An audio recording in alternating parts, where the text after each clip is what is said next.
The following program is a collection of stooges talking about happenings in the sports world. It is meant to be comedic informative. The opinions expressed on this show do not necessarily reflect the beliefs of their peers, their boss, or ESPN. There may be some cuss words because that's how humans in the real world talk.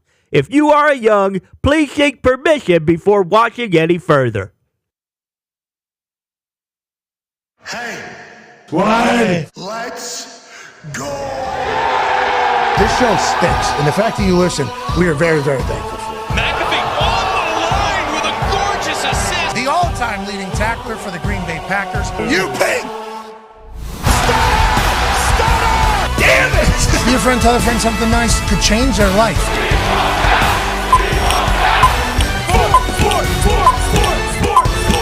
Hello, beautiful people.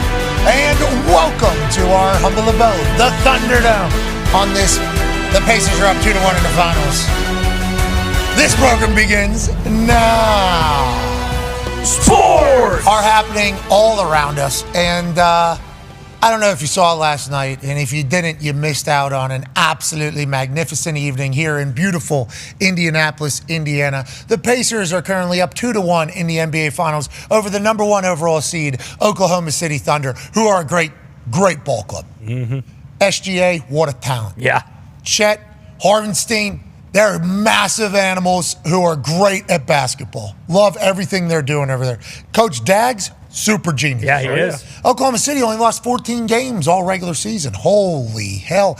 Oklahoma City hasn't lost back-to-back games since 2024. Something to think about as we look ahead to tomorrow night's Game 4 of the NBA Finals. But with that being said, who's the hottest team in the NBA since February?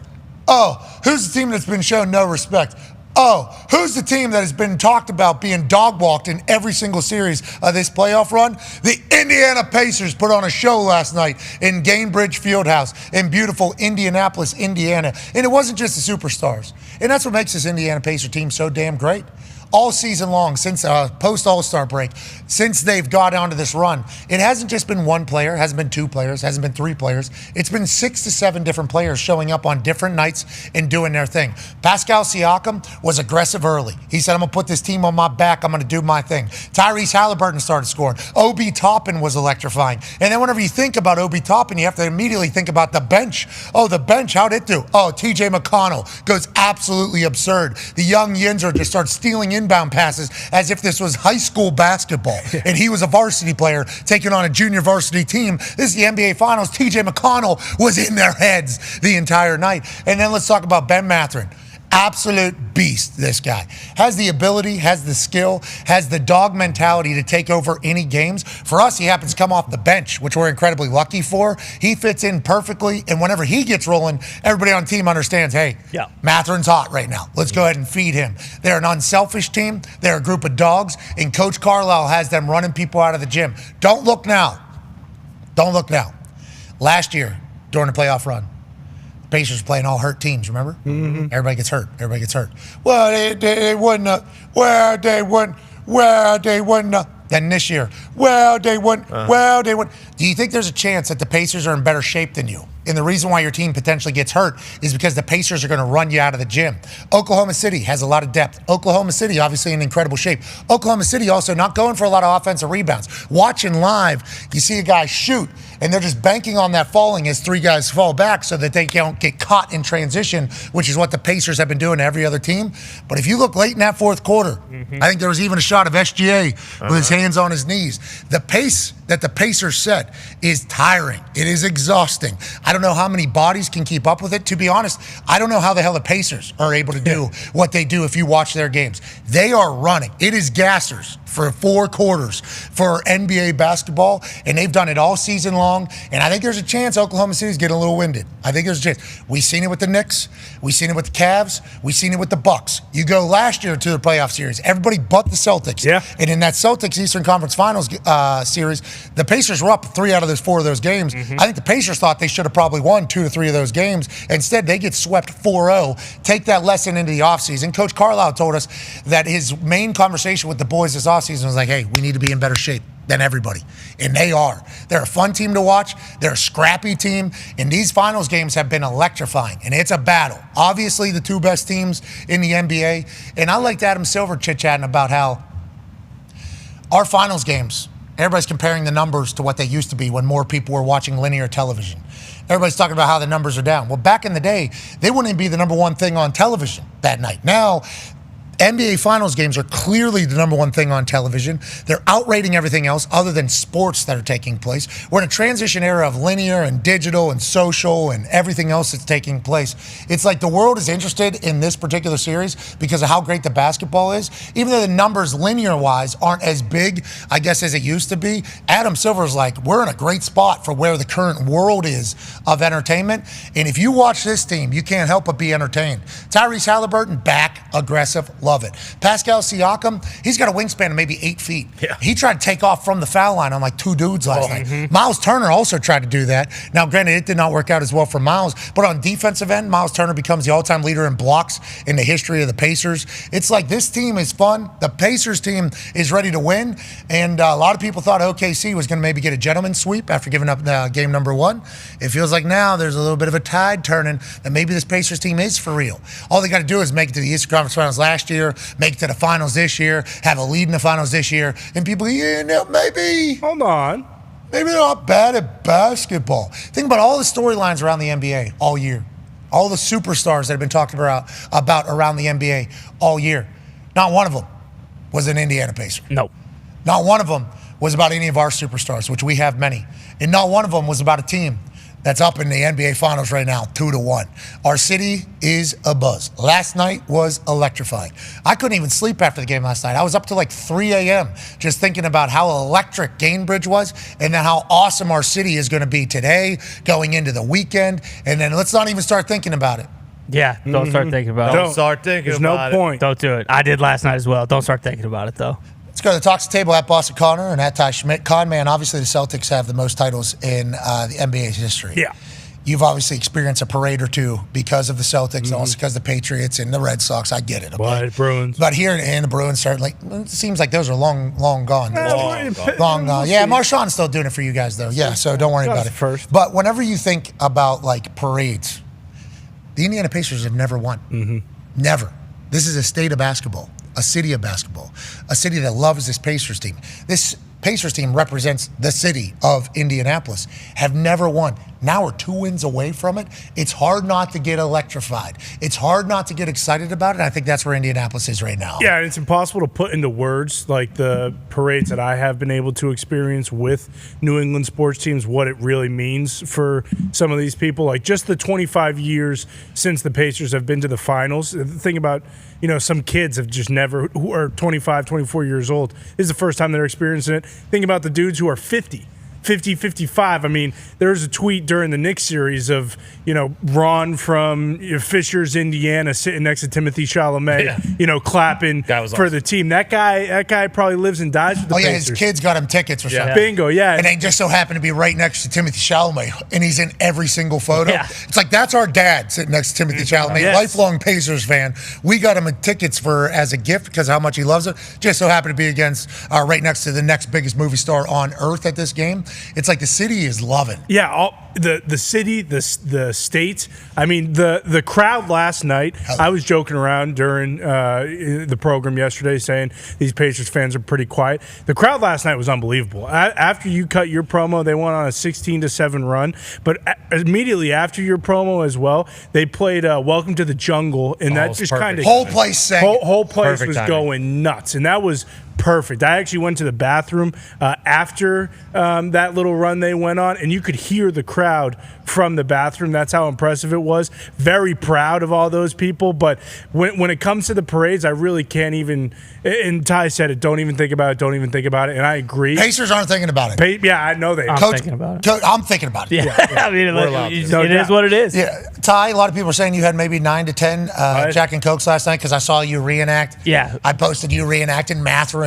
Yeah, huge and one big. That was a momentum. This was early in the game. It was. We knew Matherin was about to have a night. We did. I don't think a lot of people know Benedict Matherin. I don't think a lot of people know his style. I watched him against the Knicks subbing for Tyrese, and then he took over the game. Yeah, hurt last year. Yeah, it's like we have a lot of guys on the bench that understand their role.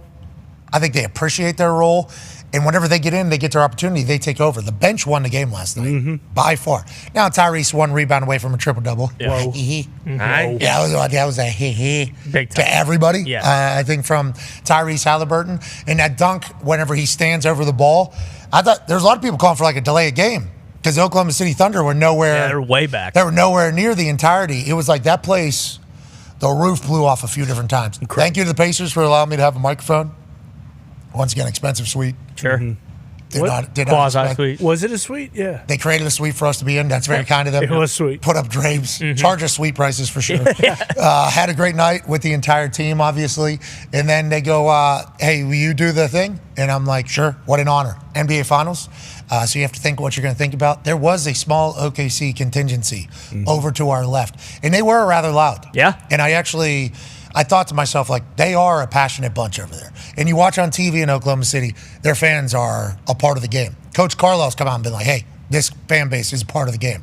Players have been like, hey, OKC is the best place on earth. And I think like Pacers fans are like, what are we're chopped liver? Yeah, what? What are we? We're chopped liver over here? Do you think we're not like a college team? You don't think we're like a small market team that absolutely loves our team? You don't think we're a group of fans that are incredibly pumped for the first time in 25 years we're hosting a finals game? And I'll tell you what, I did get a little deafening in there. It was? That felt pretty good. Oh, yeah. Nice Yeah. little reaction. I was pumped. Shout out to Grady, too. Grady, former PA announcer. Mike Grady, former PA announcer for the Indiana Pacers. He went over did the Nets job. I forget where he's at now. He's an Indiana guy. Black dude, handsome. Great voice. Great voice. A friend of mine back in the day, he's the one that created the Indy, and everybody say, and happy everybody rolled with that. But that is kind of a daunting chant. Yeah. We need to keep that thing around. I think we need to keep that moving, even though Grady moved on. And this Tyrese Halliburton-led Indiana Pacers team, they're locked in. They understand what happened last year against the Celtics. Everything they chat about is like, we got 3 more wins, 2 more wins, 4 more wins. Last year it was like, hey, we're 6 wins away from an NBA title. They seem to be locked in. Coach Carlisle's locked in. This series has been electrifying. The Oklahoma City Thunder are favored by 6.5 tomorrow night in Indiana. They have not lost back-to-back since 2024. So we're obviously 6 months into 2025. That has been a long time for them to lose back-to-back games. But we shall see how the Pacers respond, how Pascal, Tyrese, Miles Turner, Neesmith, such a good shooter. Oh, yeah. He should change his name to Three Smith. That'd be Cool. something. I mean, no questions asked. Because there was a couple where he's off balance and he's just like shoving it and it's like falling. It's like this guy is the truth. He might be one of the best shooters in the league. Yeah. Never gets talked about. It's unbelievable. This entire team never gets talked about. Anything they do never gets talked about. Now the world is kind of being forced to recognize a little bit that the Pacers are a ball club. So is Oklahoma City. Yeah, and Rick Carlisle. Like, I think that was a big takeaway from watching the game. They changed how they regard an SGA. Like, everyone's seeing SGA 9 to 20, only had 24 points, only had 6, free throws, but Carlisle was starting to double him when they did that kind of ISO situation, and then it kind of led to a bunch of rush shots. So you talk about, Udonis Haslem saying yesterday, hey, we got to the finals, then Rick Carlisle just throws out this zone. It's like, well, this is kind of happening with SGA now. Now all of a sudden he's getting doubles when he's going to those corner ISO spots where usually he does just get to the hoop, get free throws, and it's unbelievable from him. UD said you need to look for the pick and roll with the big man at the elbow. Tyrese and Miles Turner ran the same pick and roll at the elbow 10 times straight several times in the second half, I think. And it was like, hey, we need UD on the program more. Yeah, guy knows ball. Shout out to Q Rich coming by. Darius Miles coming through. Shams Charania broke some news, pissing people off. I don't know if you guys saw. Giannis said, He certainly pissed Giannis off. I miss Woj. Yeah. Oh, shut up, Giannis. We do not. Okay, and this has happened before with Jimmy Butler news in Miami. Shams gets tried because he's a young buck. He looks younger than everybody else, and he's new to this game in some people's eyes. It's like, we'll see. We'll see. Yeah. I think that's Shams' big thing. We'll see. A lot of these insiders know stuff before everybody else. That's kind of their job. And there's been plenty of times where insiders say something, and even the direct people that are part of it, like, no. And then the insider just sits there like, okay. I think it was Rappaport one time had a guy injured. Said this guy's going to miss first 2 weeks of the season or something like that. Is it J.K. Dobbins? Yeah, and J.K. Cap, that ain't real. And Rapp was like, okay. We will see. I assume Rapp was talking directly to the doctor Yeah. or to the trainer. And then all of a sudden, lo and behold, it was like the first 4 weeks or something like that. And Rapp's just like, yeah, I mean, it gets hot in the kitchen every once in a while. Happened to Shams with the Miami Heat, with Jimmy Butler. I think Riley came out and even said something against him. Coach came out and said something against him. I think Jimmy Butler even came out and said something against him. And Shams just sat in there saying, we'll see. Everybody on TV started attacking Shams. This guy doesn't know shit. And then lo and behold, Jimmy Butler's traded to Golden State Warriors, and everything he said was right from the beginning. We'll see on this particular case if he is still swinging a hot bat. But shout out to Shams coming through. Everybody that came, Terry Crews, I think, was here in Indianapolis last night. Yep. A lot of people came through the city. We're very thankful you came. And to those Oklahoma City fans that traveled out here, hey, thought you had a good performance. Yeah, good on you. Let's go to one half of the Hammer Dahn. Cowboys, AP Tone. It's not just the NBA Finals. It's not just the Stanley Cup Finals, which continue this evening. Yes. Can't wait to watch that. 4 straight days of final sports. Of sports, yeah. Wednesday, Thursday, Friday, Saturday, all sports. And then Sunday, of course, you got the U.S. Open final. And then Monday, we're back in the NBA Finals. On that note, U.S. Open is happening in our hometown, Yes, Tone. You used to be a caddy at Oakmont. What is happening this morning? It feels like guys are shooting better than I thought they were going to. Yeah, 125th U.S. Open at Oakmont Country Club in Look at Pittsburgh. the merch on this guy. Yeah. This was a gift from Coach Diggs for Christmas. He knew what he was doing. Thanks, Coach. Yeah, thanks, Coach. I like that you said it seems easier than people thought. The course is about as gettable as it's going to get this morning. The dew hung around a little bit, but boy, when Oakmont is going to show her teeth this afternoon. Guess how many guys are under par? There's 80 guys on the course. I would say I saw the leaderboard. I'd say at least 9. 8. Wow. 8 guys under par on 80 guys on the course. I mean, it doesn't feel like a lot, but it is kind of gettable right now. They said the dew stuck around a little bit. It's going to dry out later. It's going to get really, really quick. Your leader right now is JJ Spawn. He's the 25th ranked golfer in the world. Here he is making a birdie putt to go 4 under. He sticks at 4 under right now. 4 birdies in the front 9. Yes. For Spawn to start his solid. U.S. Open. That's a hell of a start. Yeah. Yeah, and then the other couple big names. We talk about the majors, and like the majors, the big names are going to win. Scotty won a major this year. Rory won a major this year. The big names, Rory, he is battling right now. He's even. He's in 9th place right now, but that's him saving bogey. There's a lot of good bogey saves on the course this week.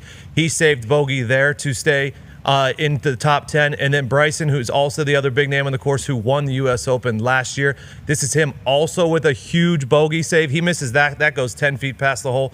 That's a bogey save there. He is +1. So, like, the big names right now, they're hanging in there. But J.J. Spawn is your current leader on the course. U.S. Open is a wonderful time because the courses are always so hard. Oakmont this year has been heralded as the most difficult course that it has been in a long time. 8 guys under par out of 80. Scotty tees off this afternoon. 125, I believe. Okay, so we'll be excited to watch him. He's the odds-on favorite to win this thing. And they also gave a shout-out to Plum during the broadcast, which I respect. Hell yeah. Shout out to Plum.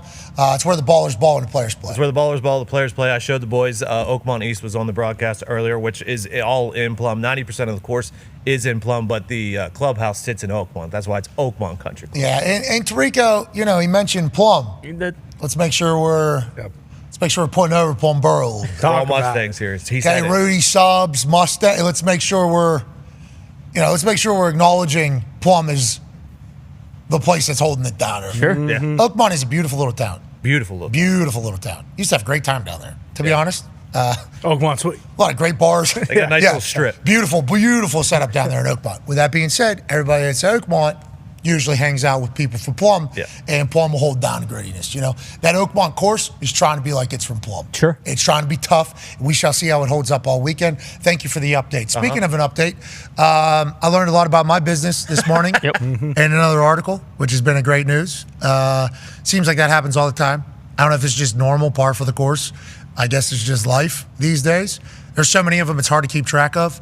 But when that rat writes something, it is nice to just be like, well, that's bullshit immediately. Joining us now, a band man, ladies and gentlemen, senior NFL insider for ESPN, friend of the program, Michigan man, Adam Schefter. Yay, Shefty! Pat, as I was saying when I was so rudely interrupted 3 months ago, Aaron Rodgers is going to sign with the Pittsburgh Steelers.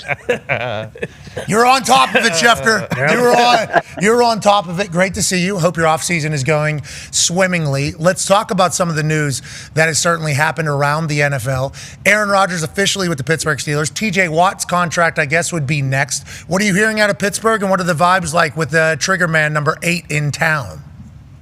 Well, I think that the Steelers feel comfortable that they'll be able to work out something eventually with TJ Watt, but this has been going on for a while. This is not something new and sudden, other than the fact that he decided to stay away from the mandatory minicamp, which is a simple statement to make.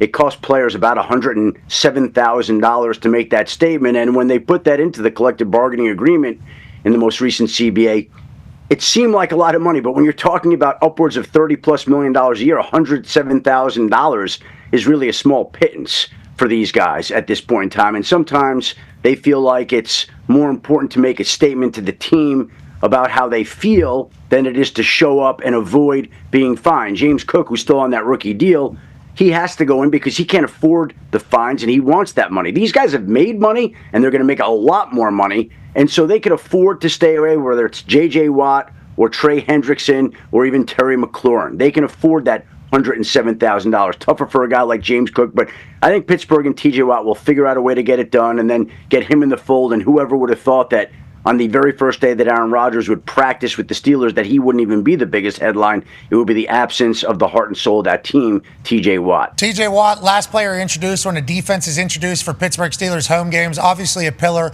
It feels like everybody thinks it's going to get figured out. TJ's holding out, though, so TJ's still, I think, saying it's going to get figured out. Okay, we shall see. I hope it is, because the Steelers having a chance to make a real run at it is seemingly reality. You mentioned Terry McLaurin. Tone's going to ask about that in a matter of moments. But I would like to talk about, you talk about people leaving minicamp and defining what it is. Cincinnati has an interesting situation brewing. And I know Bengals fans don't like us pointing this out, but it seems like this is a big-time Bengals move. Trey Hendrickson, obviously, situation happening. We've covered that pretty much in great detail. Who knows how that ends up playing. Shamar Stewart, though, number 17 overall pick.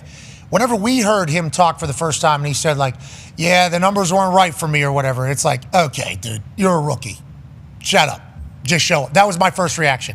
Then now we start reading and learning a little bit more. There was some clause that was wedged into this contract that the Bengals had never done before, and then it's basically going to void future years of contracts instead of just 1 year of a contract. And Shamar and his agent are like, we're not going to be the guinea pigs of this entire thing. So I'd just like to ask for a little bit more clarity from you. Is this a normal clause that other teams have? Are the Bengals the first team to do this? And why are we currently in this situation, and how does it end? It's not a normal clause. That's why Shamar Stewart is objecting the way he is. Now, it's a little strange to me, the fact that as an unsigned rookie, first-round draft pick, that he's in the building with the team. And I know he wanted to be with his teammates, but who's not a team employee? Who's not under a contract that goes in to work and shows up there? Like, the biggest statement you could make is not being in the building. And that's why I believe this morning he was not there. He's not showing up anymore until he signs that contract. The Bengals wanted to include that clause in there that basically said that he would have to forfeit bonus money, guaranteed money, if he was not on the roster through the length of that contract. And these rookie contracts were guaranteed through the last CBA. That was one of the stipulations. Rookie salaries, first-round draft pick salaries went down, but they became guaranteed. And now the Bengals wanted to apparently insert a clause that would essentially nullify some of those guarantees if he got cut, which he didn't want to sign. I understand that. Like, he doesn't want to be the guinea pig here. He doesn't want to set precedent over some rookie. And I would imagine if he holds his ground, he'll eventually get what he wants, of course. But it creates a very difficult situation for a guy who needs the work with coaches to be developed. They need him as a player to be a major part of that defense. The defense had question marks as it is. They already don't have Trey Hendrickson in there. They certainly could use their rookie first-round draft pick, who you would think would be easy enough to sign, but alas, not so easy to sign him, not so easy to sign Trey Hendrickson. Neither player is there, and you lose some of the momentum that you built up when you got Jamar Chase and T. Higgins signed together this offseason. It feels like, the Cincinnati Bengals are certainly taking steps forward to become a 21st century franchise, an organization. Obviously, we've talked about it. They have an indoor bubble now. They sold the rights to their stadium so they can make some money off it. It felt like Katie Blackburn was really moving the Cincinnati Bengals into a positive place, as opposed to the Bungles conversation that everybody was kind of forced to have. But every once in a while, and I don't know what the gun laws are in Ohio, I think I do actually, they pull out a big one and then they just shoot themselves right in the foot. Like, this feels like an unforced error almost. They just thought that they were going to sneak this by, and then now it becomes a big distraction almost. And then you got people outside looking in like, only the Bengals. And it's like, I don't think the Bengals have been operating like that for a couple years. But now with the Trey Hendrickson situation and this situation, it's hard not to just be like, why are the Bengals always the Bengals? You know what I mean, Chef? Do you not feel that way? And, well, Trey is really frustrated and very upset and disappointed, and he just feels like this should have been done, and it should have been. Like, he has wanted this deal for 2 off seasons, and he wanted to be traded before the draft last year. They said, just come in, produce. He led the league in sacks. They didn't get the deal done at the end of the season, in the offseason. And all that's happened since then is other pass rushers have gotten paid. And if anything, it's given him more leverage, boosted his price, put Cincinnati in a more difficult spot. Shamar Stewart is a case where it should not be difficult to sign a single rookie draft pick, period. There's no excuse not to get a deal done with a rookie draft. The CBA has made it a layup. Like, we'd be able to do that deal in 3 minutes. And yet it's turned into an issue where we had the player at the facility questioning the organization, saying they care more about winning arguments than games. We got a guy who's never played a snap for the team, who's never been an employee for the team, questioning the front. It's not a great look. It's totally unnecessary. Totally unnecessary. And also, after I heard Shamar Stewart speak, I was like, I'm on that guy's side. Yeah. It was hard not to, because he was just like calm, composed. And he mentioned this is their contract a couple times. So it's like the Bengals are saying, we know what the CBA says, but this is our team. This is our franchise. And it's like, you could tell that was a sticking point. So we hope it gets settled, because Bengals fans, you guys are very passionate, very loyal. I don't think you deserve any of this, but the players don't either. And that's kind of where we're coming from. Now, let's talk about some other stories around the NFL. Ty, your co-host of the Adam Schefter podcast, would like to ask you a question. Yeah, Shefty, what is the latest on Anthony Richardson? We're starting to hear a lot of different things come out. Albert Breer mentioned that he thinks it's more serious. We know he had to go meet Neil Elitrosh. I know you said on your podcast that, hey, it might be a little bit more serious than people know. Like, is the expectation moving forward now that Danny Dimes kind of has the fast track to be the starting quarterback here? And if Anthony Richardson is out for an extended period of time, is there a chance the Colts bring in someone else to potentially back up or compete with Daniel Jones? Well, there's a few things going on here. First of all, I think there's a reason that Daniel Jones picked Indianapolis. And I think there's a reason that Indianapolis paid Daniel Jones more than the Pittsburgh Steelers are paying Aaron Rodgers, because they knew that at some point in time they might have to rely on Danny Dimes. Now, as for what's going on with Anthony Richardson, I think when you consider his injury history and consider the fact that this shoulder had surgery his rookie year, and now it's an issue where they're shutting him down till at least the start of training camp, I think it's problematic. Now, I've gotten a few texts from a few different people, and every time I get one, I go with that information to somebody who would have some information about the Colts quarterback, and they keep saying, no, that's not true, that's not right. But I'll just say that there's a lot of smoke flying around there about the condition of his shoulder, about screws in his shoulder, about the soreness in his shoulder, about how long it might last, about when he might throw again. And every time I go to somebody that would be in a position to know, they say, no, he's fine, he should be ready for training camp. And so I just think for right now, it's just one of those lingering questions that's out there. I have questions about whether or not he will be ready for the start of training camp. We don't know when he'll be back there. But in the interim, they've got a guy that they believe in, who, by the way, I think has a lot more respect around the league than people realize. I know the Giants wrote him off. The Vikings were interested in having him back. And I can tell you that there were a handful of teams out there in precarious, peculiar quarterback situations that if they had lost their starter or somehow things didn't work out the way they wanted, Daniel Jones was square on their radar. They were looking at that guy as a potential starter. So the Colts signed him. They're paying him more than Rodgers. Obviously, they're paying him more than Rodgers for a reason. I think they believe that they're going to have to rely on him at the very least at some point in this season, quite possibly early in the season. Daniel Jones is the size of a barn door. Yep. He is gigantic. I don't think people fully recognize the size of Daniel Jones until you see him in person. I ran into him here in Indianapolis. It was my first time meeting him. And literally, I'm in my cowboy boots. So I got an extra 1.5 inches, 2 inches on me. I'm standing like 6'2", 6'3", probably, in those boots. And I'm looking up at this guy. And his shoulders gigantic. And then you think about his running ability. And it's like Shane Steichen's offense, with how big and strong Daniel Jones seemingly is, could be a great fit. With that being said, everything you just said about Anthony Richardson is a bummer.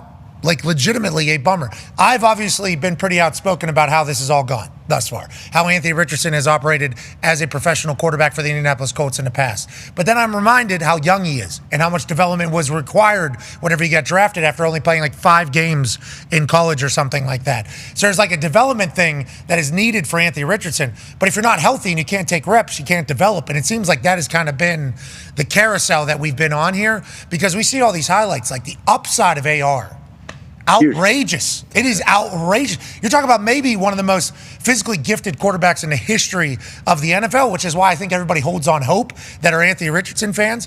But man, at some point, your best ability is availability, and it hasn't really happened with Anthony Richardson since he's gotten here. Hopefully he gets healthy. If not, excited to watch Daniel Jones put on a show. They're putting highlights of DJ right now. He's spinning it. He's spinning it. We shall see. Okay, let's move to a couple other stories around the NFL. You mentioned him earlier. Go ahead, AP Tone. Yeah, Shefty, we talked about the other guys not at minicamp. Like TJ, I feel like we know a bit about that situation. Trey, we don't know how it's going to end, but we know a lot more about the situation. Feels like things have been kind of quiet about Terry McLaurin and him not being at minicamp. Like, is the sentiment around the team and him that something is going to get done, or is this something that could turn into more where there's a chance he's not a Commander?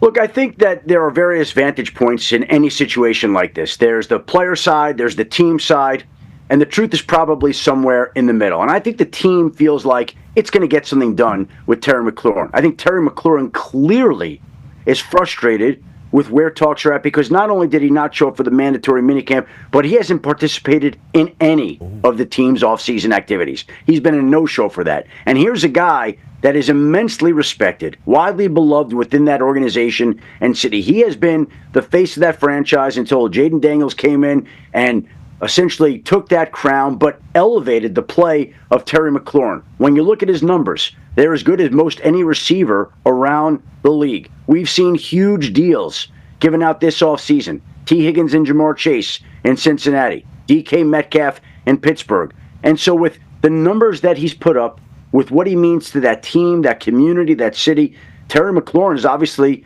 trying to get paid now. He's scheduled to make about $19 million this year. He's headed into the last year of his contract. He wants a new deal, certainly deserving of a new deal. And I believe that the two sides will find a way to figure it out at some point in time. They're just not there right now. And it's easy to rattle the sabers and no-show on June 12th and make a lot of noise. It's a different thing when camp's beginning or we're getting close to the preseason. If this is going on August 12th, then it becomes a major concern. Until then, I think we could just sit back and I think wait for the situation eventually, somehow, to resolve itself. We assume that the new ownership will want to get Terry McLaurin back in the building, especially with the greatness that they had last year. We're about to have John Lynch on. Any questions you have for him that we need to ask? They've had a nice, peaceful offseason for them, right? Like, they don't have any drama lingering into the preseason and regular season. I think one of the things that people haven't talked about with the 49ers enough is the transformation of this defense. It's a very new defense. They lost a ton of talent at all 3 levels, and they've made a number of changes. And they got really fortunate because Mikael Williams slid to them in the draft. He was a player that they were hoping would make it that far, and a lot of people thought he wouldn't make it past New Orleans, turn at number 9. He made it to San Francisco. They added a big defensive tackle in the 3rd round. They traded for Bryce Huff. They've added a lot of different parts. Nick Bosa is really like the only holdover on that defense. And then you lose Dre Greenlaw, you lose Talanoa Hufanga in the defensive backfield. Like, they've lost a lot of defensive talent. A lot of question marks over there. Right, but they've done a great job of finding reinforcements and bringing back Robert Saleh, and it's just going to be a different defense this season, different than we've seen in other years, but I think it has the potential to be a good defense. All right, Bandaman, we appreciate you so much. It's great seeing your face. You're the best. Thank you, guys. Nice to be with you. My pleasure. Hey, you're the best. Tell Seth we know. Ladies and gentlemen, that's Adam Schefter. All right, ladies and gentlemen, joining us now is a man who's in 2 NFL teams' Ring of Honors. Okay? Super Bowl champion, Hall of Famer, big-ass brain, incredible athlete. The general manager of the San Francisco 49ers. Guy's got a brand new defense. Whoa. Whoa, is that keeping him up at night? Look at it. We shall see. Ladies and gentlemen, John Lynch. Yeah. Wow! Holy shit! What's up, fellas? What's going on? Hey, this looks cinematic. Yeah. Right now, you got a little blurry background. You're in like 8K. You look jacked. Great shot here, John. I just want to let you know. Much better than Shefty's. That was a much better. I might have to ban his ass for looking as bad as he looked with you. How you doing, John? I'm doing well. I guess you're a big deal because whenever I go on your show, second time now, 49ers Studio comes and takes over my offices. So this isn't like an iPad. This is like a big setup for you. Well, that's because you're John Lynch, brother. Okay, you deserve nothing but the absolute best, and we're thankful that you come on our show. The last time you came on our show, you told like 3 different stories that both had us inspired, motivated, and entertained. We appreciate you taking time. You were great on TV before you became this general manager. Let's talk about you being general manager. Massive offseason for you. Schefter just talked about the defense. We'll get into that in a little bit. I want to talk about all the money you gave out. Okay. Obviously, Brock Purdy, 5-year, $265 million deal. Everybody thought that was lingering. You get the job done. That's a big number. You were still able to pay George Kittle, Fred Warner, 2 pillars of your team and who have been. How do you balance who you pay when? Because to Schefter's point, this has been the least drama that you've had in an offseason, but it's also like the most expensive that you've had since you got there. How do you balance it all, and how do you kind of put priority on who you pay when? Well, these guys were pretty easy decisions. You know, Brock's our quarterback, and that was an easy kind of think tank session. Like going into this offseason, is this the guy we want to be our quarterback? We all looked at each other and said, absolutely. And we went to work on doing a deal. And Brock wanted the commitment from us. He has shown tremendous commitment and ability to lead our team.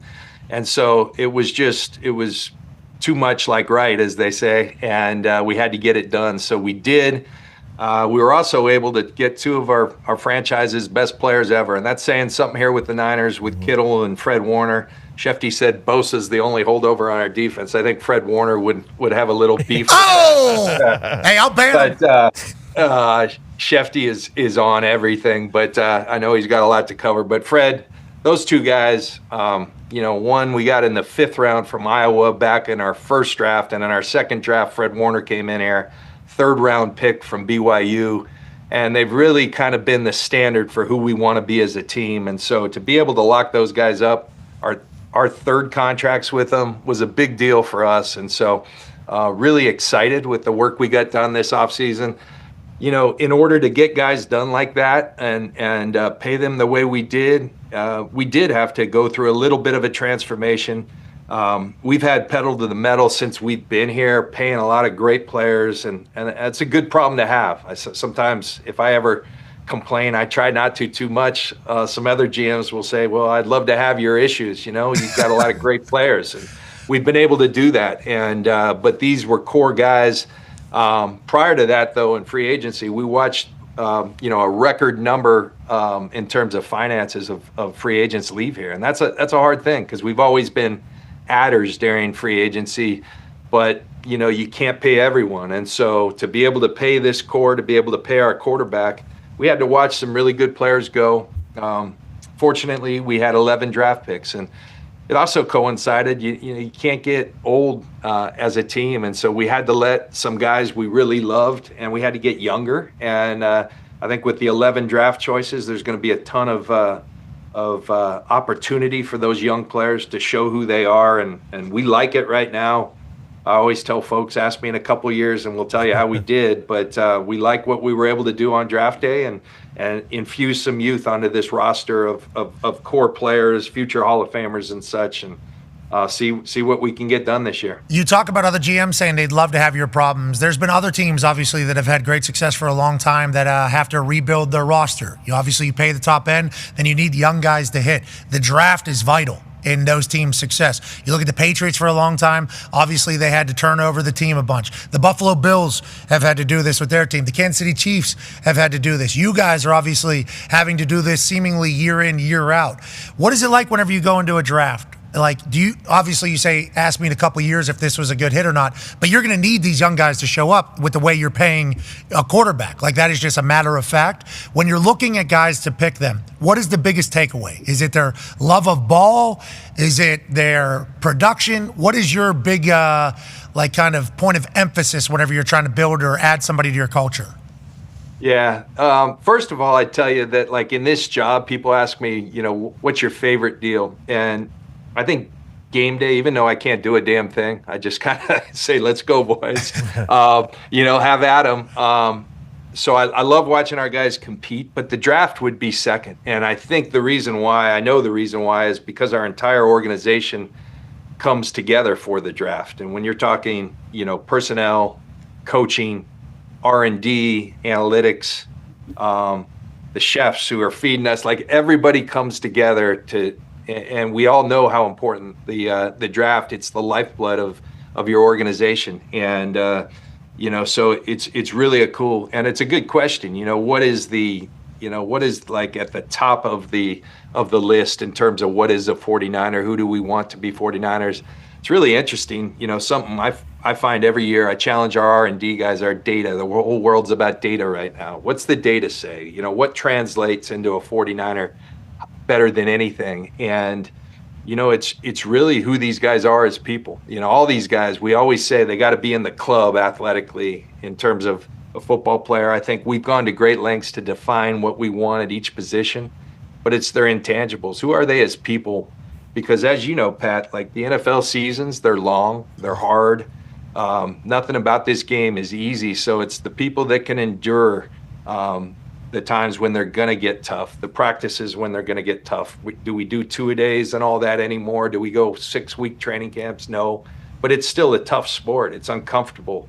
And so who has the mental fortitude, who has the physical attributes, but who has those intangibles, the competitiveness, the absolute fear of failure, or just not allowing themselves to fail? That's who succeeds in this league, and that I don't think that will ever change.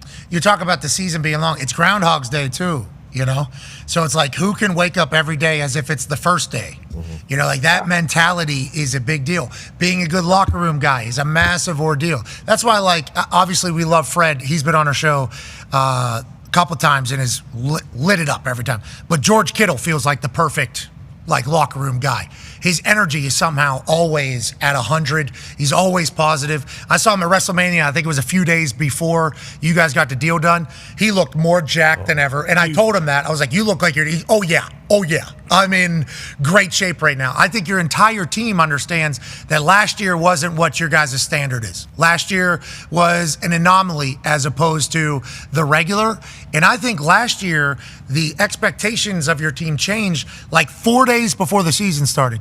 As somebody that drafted Christian McCaffrey in the first round of my fantasy football draft, to learn just a few days beforehand, like, hey, this might be a little bit different year for the Niners. Ty has a question for you, John. Yeah, John, when that news came out and everyone was saying, actually, it might be a little bit more serious than people thought. Anytime you hear Achilles, even though it was just tendonitis, it kind of made everyone pause, and that ended up kind of derailing you guys' season before it even started with how big of a factor he is in your offense.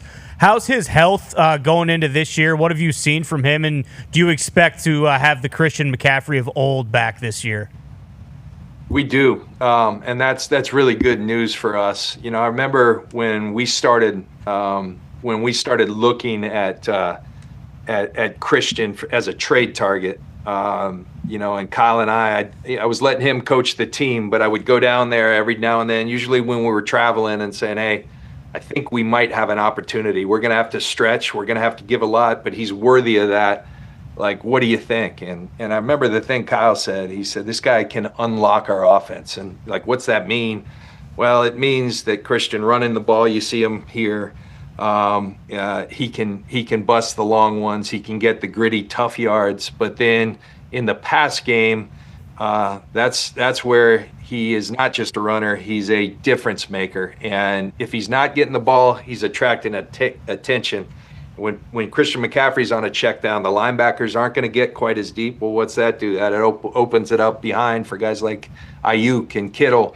And so, I think that's what Kyle was speaking of when we talked about potentially grabbing Christian, and that's exactly what he was. And so, yes, it was a tough blow when he wasn't healthy. We had players step up. J.P. Mason, who now has moved on, had a tremendous year. But Christian's different. There's very few needle movers. Pat, that's something your old GM, Bill Polian, and I have talked about, absolute needle movers who changed the game. Christian's one of those guys, and he's been that for us, and he's healthy. He's out here. Christian's a guy who can't get enough work, but it's so good for us to see him, healthy. He'll actually speak to our team before we leave. It's like school's out for summer today and our last day, and we always have someone speak about the importance of 40 days away, and Christian's going to give that talk today.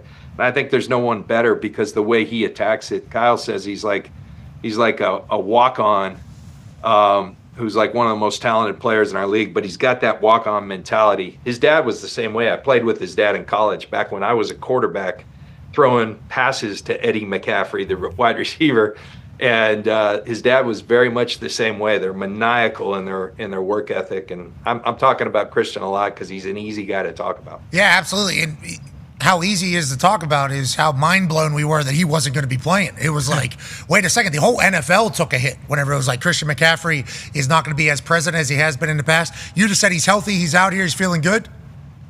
Yeah, he's doing great. He's doing great. He's taken a part of every OTA we've had, every offseason practice. I mean, that's one thing. You talked about it. Certainly not our standard. Embarrassing, what happened last year. A lot of reasons for it, injuries to Christian and whatnot. But ultimately, those are just excuses, and we had to own that. And we had to take a hard look and say, where can we be better? And when I knew our players took that to heart was day one of off-season program, and we had 100% attendance, and for something that's voluntary. And that spoke to me that our players understood we fell way short of our standard, and the work's been excellent. And now they got to continue that work away from here. But these are really important weeks, and they're weeks you kind of cringe as a GM, as a member of this, as a player. This is when I always knew I had an opportunity, because when you're all here, I think everyone's on a level playing field. When you leave, that's when I knew, okay, I can make up now because we're on our own. And what are you going to do with that time off? And so I hope our players take advantage of it. I think and have a really good feeling that they will by the way they've approached this offseason, knowing the opportunity we have in front of us. Well, Christian McCaffrey is going to give a great speech, too. Yeah. The boy's probably not even going to leave. Normally, last day of OTAs, that parking lot afterwards sounds like a screech fest, and that's not just the players. That's the coaches getting the hell out of there, too, for the break. But after Christian McCaffrey talks, I've heard that the expectation is they're calling for more OTAs. Nice. Yeah, that's what I heard about the Niners this year. You mentioned a name there with Aiyuk maybe opening up behind whatever Christian gets those linebackers to get sucked up, sucking up those linebackers. And then you know what we're saying, John. Yeah, former quarterback and safety. You know all about those linebackers getting sucked up in there. But let's talk about Aiyuk. Obviously much different this year than last year. And, Schefter brought up how there isn't a lot of drama or distractions.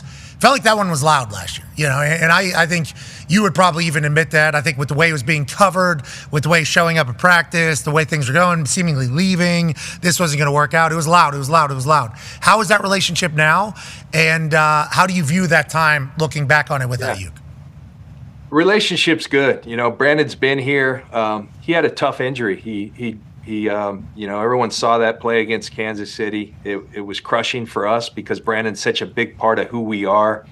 Looking back on the Brandon situation, I think every situation that you go through in life, in football, in this job, it's a learning opportunity. I look at things like that, like what could we have done differently to have made that a little more seamless? And sometimes those things are tough. They can be contentious.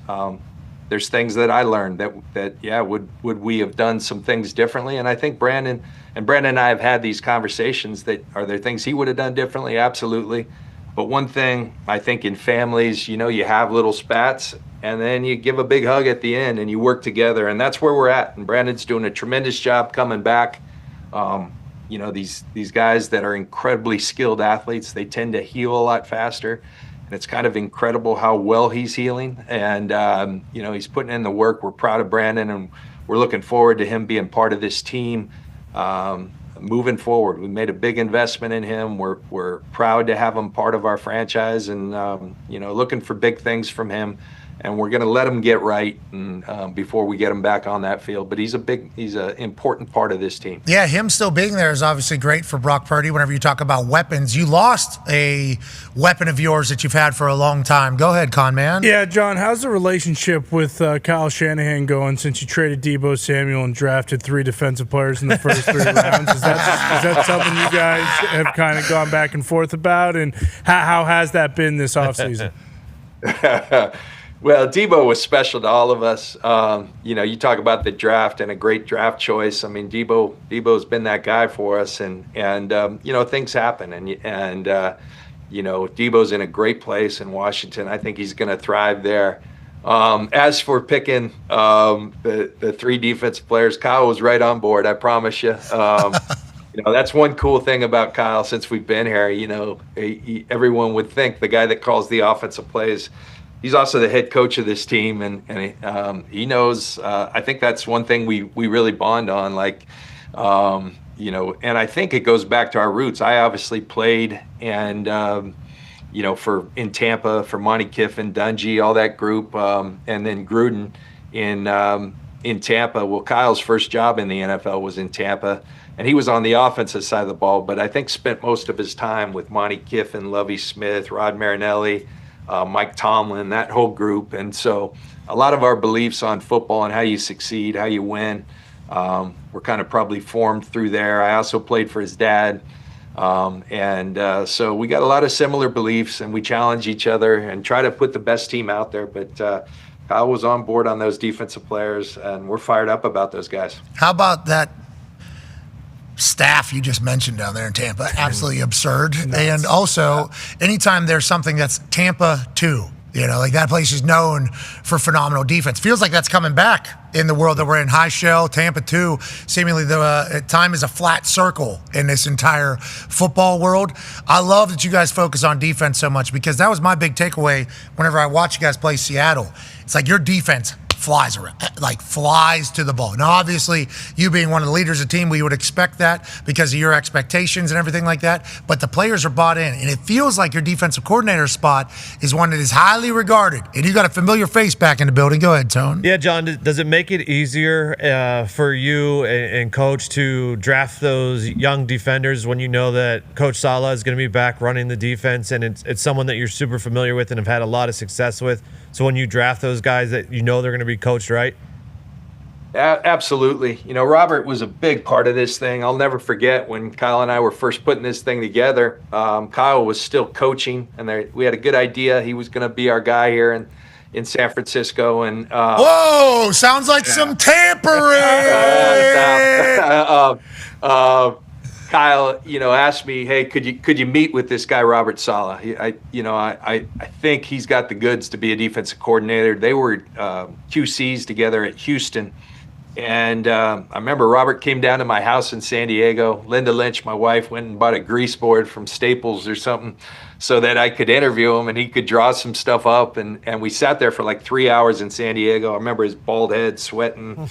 We were outside on a nice day, and we just talked ball for about 3.5 hours. And I became a huge fan of Robert Saleh, the person, the communicator, his energy, and then what's in here. And so Robert did great things with us, kind of, put together the foundation of a defense that, became a really successful one for a long time. And then Saleh went on to great things, in becoming a head coach. He earned that opportunity.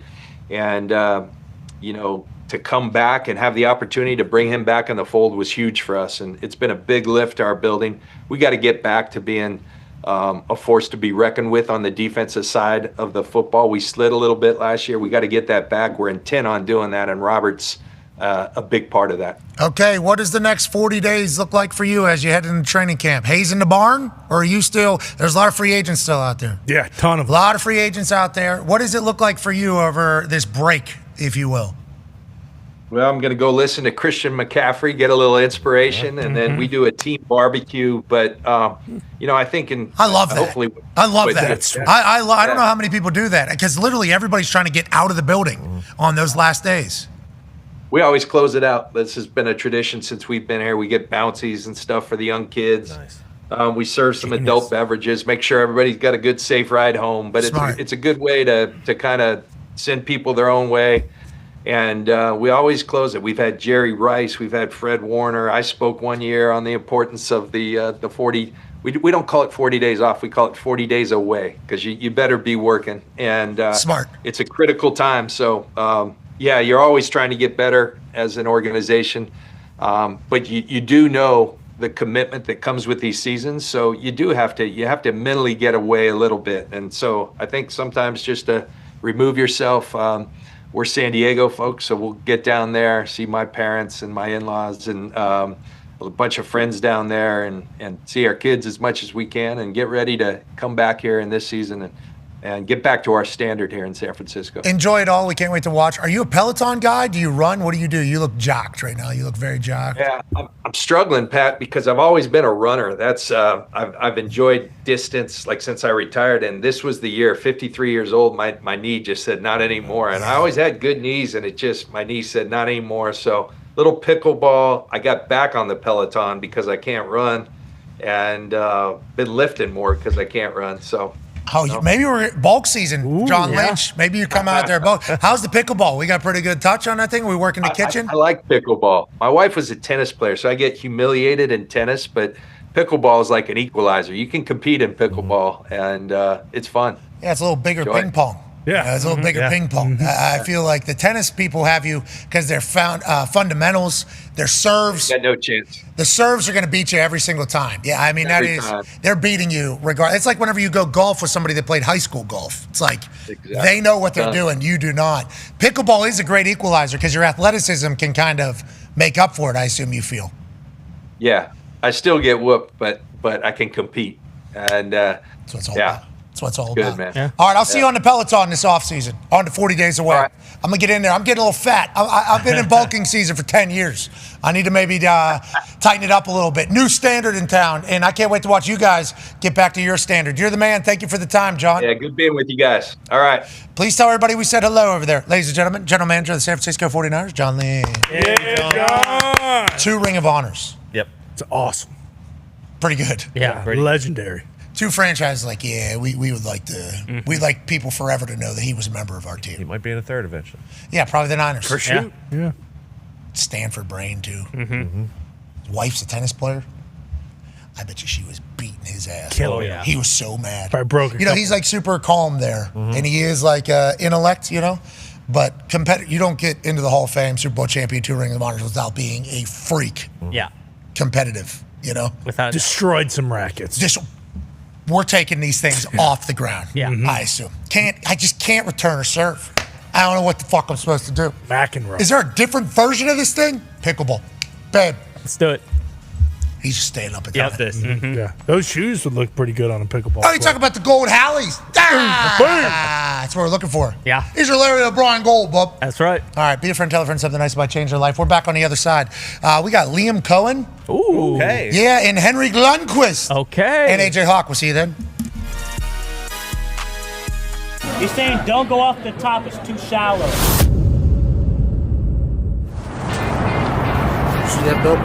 All you're going to hear this stadium do is they put the big paw up, they start shaking it, they go, whoa. Hey, what things are going good, Mason?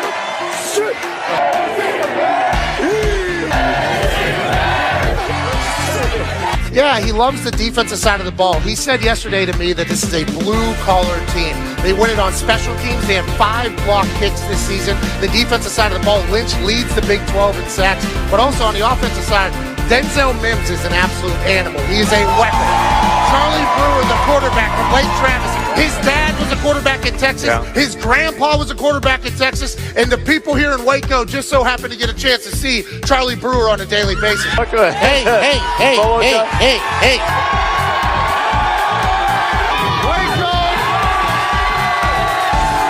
Yeah, boomer here is going to mean a little bit different than what it means on the internet currently. And hopefully here in Baylor, they hope they're not hearing a lot of boomer sooner.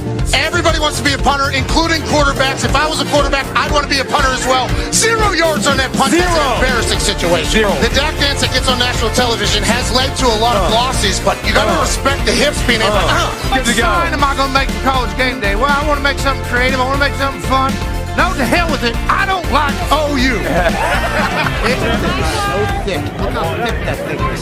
That's years and years of patience. 19. You're heading right for the boat. Right now? Okay, let's do it. We are out here on the Brazos River, which you can take a boat to the game. One of the only stadiums in the country that you can do. That's beautiful out here. A lot of people would say, this is the last time I'm going to be on game day. The last time I allegedly did what I'm about to do, I ended up in a jail cell. Let's go!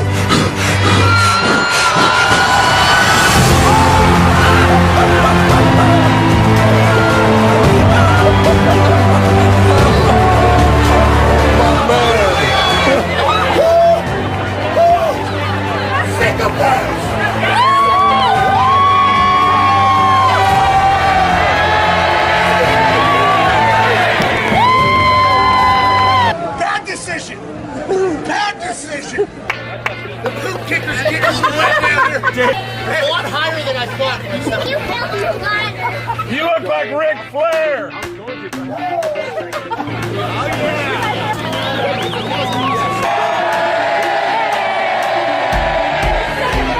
It was like 5 feet. I was standing there. That's full commitment, by the way.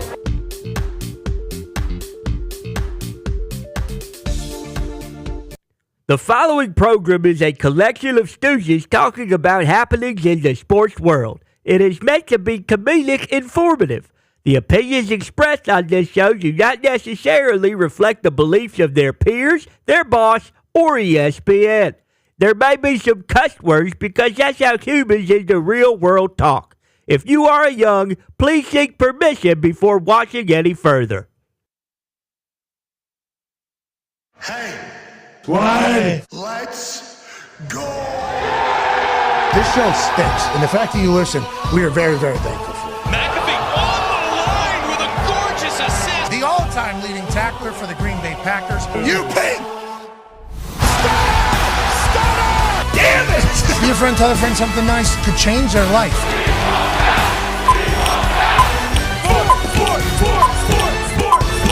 Hello, beautiful people, and welcome back to our humble abode, the Thunderdome. On this, Pacers are up 2-1 in the NBA Finals Thursday, June 12, 2025. Hour 2 of the program starts now.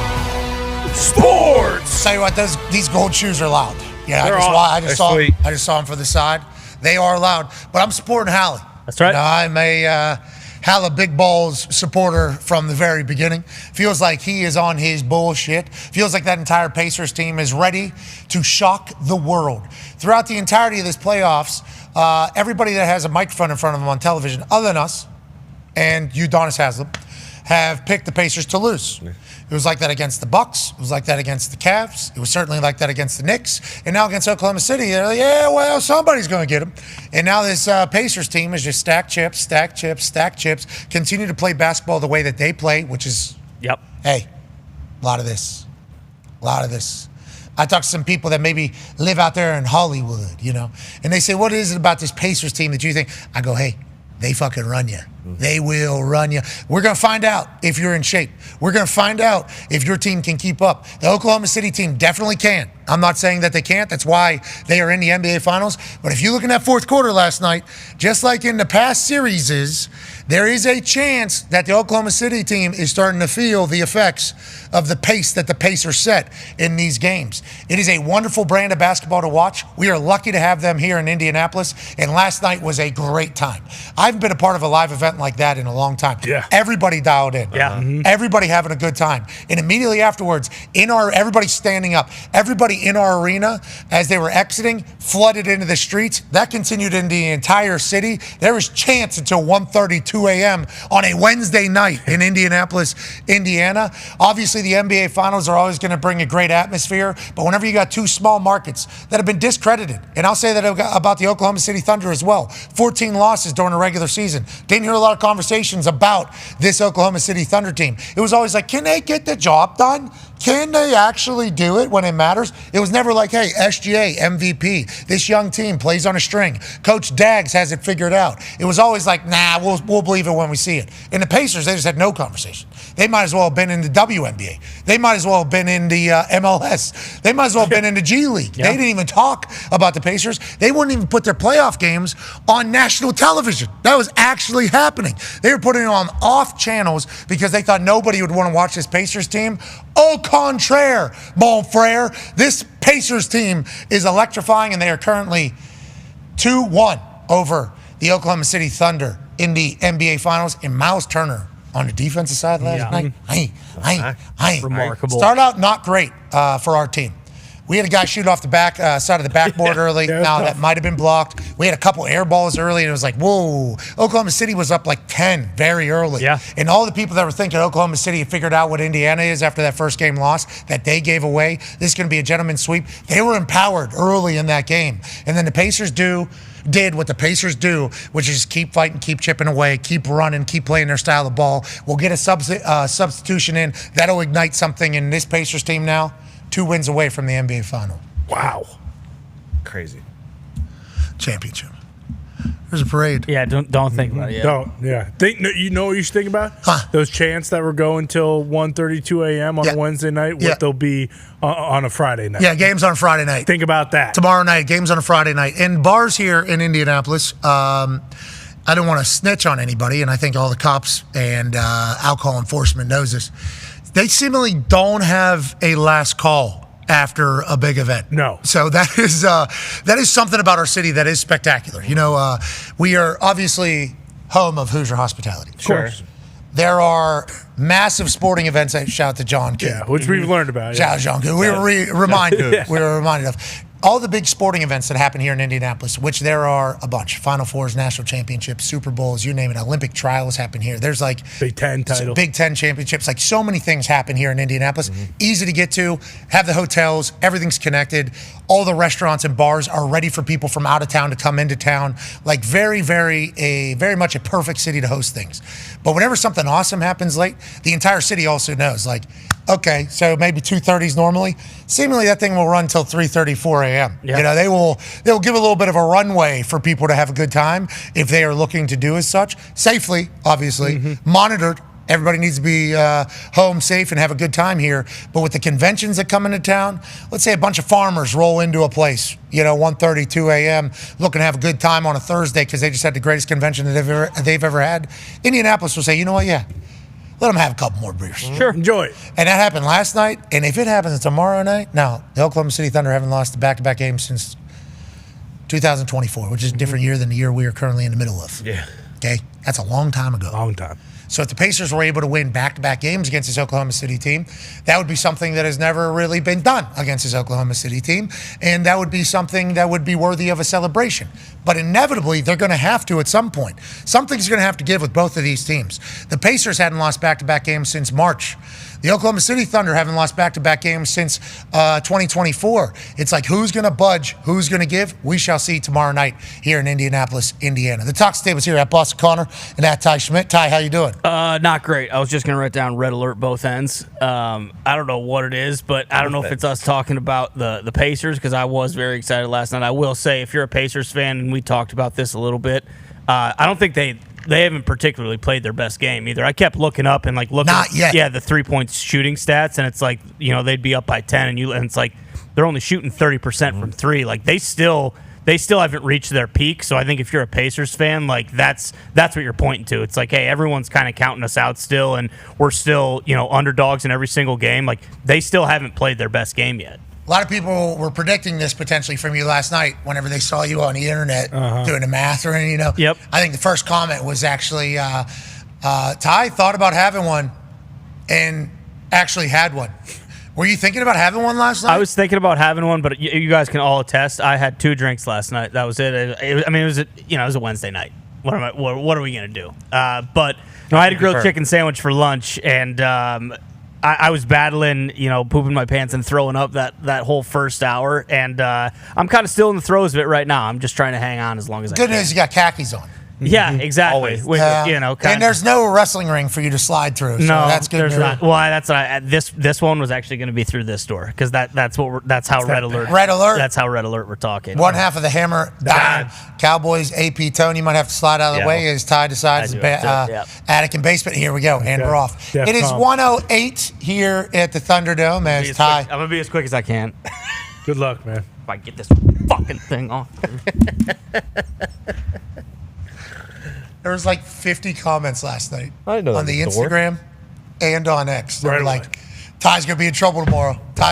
He said he had a grilled chicken sandwich. That's obviously what the problem is. Of course, yeah. Yeah, and he only had 2 drinks, too. Yeah. I drove him home. He was not drunk. I can attest to that. Okay. Good friend. I swear. Yeah, Good friend very from good. Hammer These are good people. These are good people. Thank you, Tone, for being such a good neighbor and driving Ty home. We mixed it up a little bit. I mean, if Ty only had 2 drinks, I feel like I had a few. Yeah, we it got was after that it. fun. Yeah, like that. You weren't joking. That environment, I haven't been in something like that, and of course, like I've never been to a finals game in general. So thank you for having us. But seriously, the amount of like meaning in the game itself, I haven't been around that probably since I went to the Patriots Super Bowl against the Rams. Thank you for that as well. Yeah, But, you could feel it. yeah, like you Yeah, you're really, welcome. yeah, You're welcome. One of my favorite basketball games I've ever been to. ever been to. And I feel Legit. like our entire suite. We were fired up. We were, and it wasn't just us. It No. felt like everybody was dialed in. It was so awesome. For the entire. It was a great experience. And shout out to the Pacers. They're seemingly their organization. They're doing it right too. Yep. It's like they very much are worrying about the little things. Like they would like this to be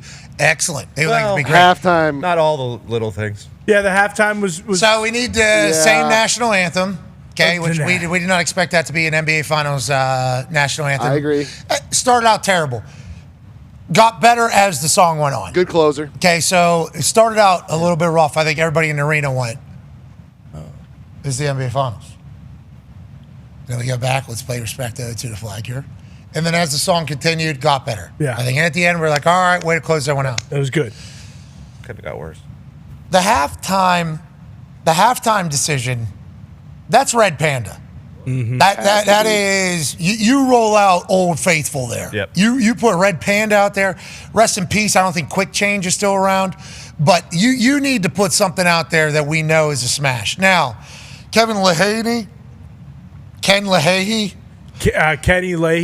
Leahy with his bike and what he did last night, certainly impressive. Awesome. Okay, he was doing big time bunny hops. Yeah. He was rolling around on a front tire. He was jumping from a wheel to a square to a thing. To a ladder. But Tripped over the pacemates. Yeah, 6 pacemates he haulied over. That was pretty good. That was really good.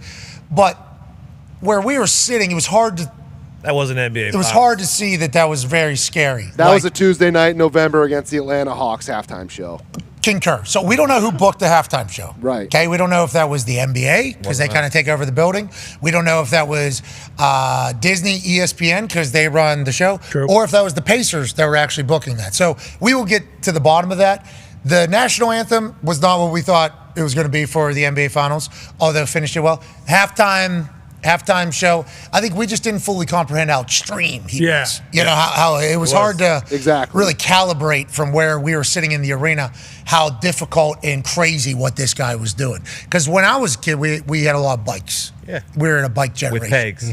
Pegs, people riding around, we're grinding. You know, and every once in a while you take the brakes off so you don't have the wires going around the front. And you could really do some shit on those bikes. You know, you could put that thing up on the front wheel and then you can roll around with your foot on the back of that front wheel. I don't want to say I was doing that as a 10-year-old, but potentially 11 years old, I was doing that in Plumboro. And I wasn't the only one, you know. I actually have a scar right here on my jaw from taking a bike off a big-time jump that I thought I was We prepared had for. sick jumps in the woods. Sick jumps in the woods. I mean, I tried to jump over a creek. We were creek boys. Yep. I tried to take one of these bikes up over top of it. Boom, I bust chin. We're in a bad spot. So I am a fan of bike riders, BMX riders. I am a fan of what you're able to do, piece of metal, 2 wheels.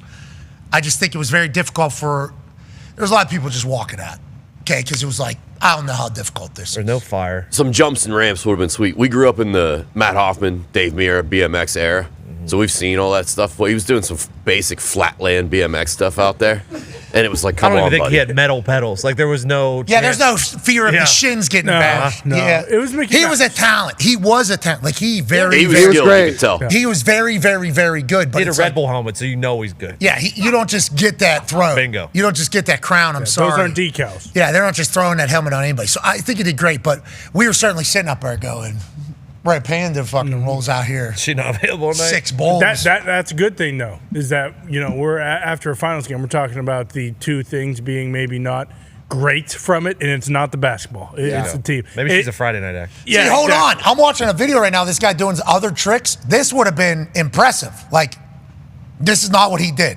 He did not do. Now he's bouncing off the bopping off the back. But if he didn't do this. No. He didn't do any of that. It was a different setup. It was more of a. It was like 3 boxes. You guys like not that see him almost. jump to 6 pacemates?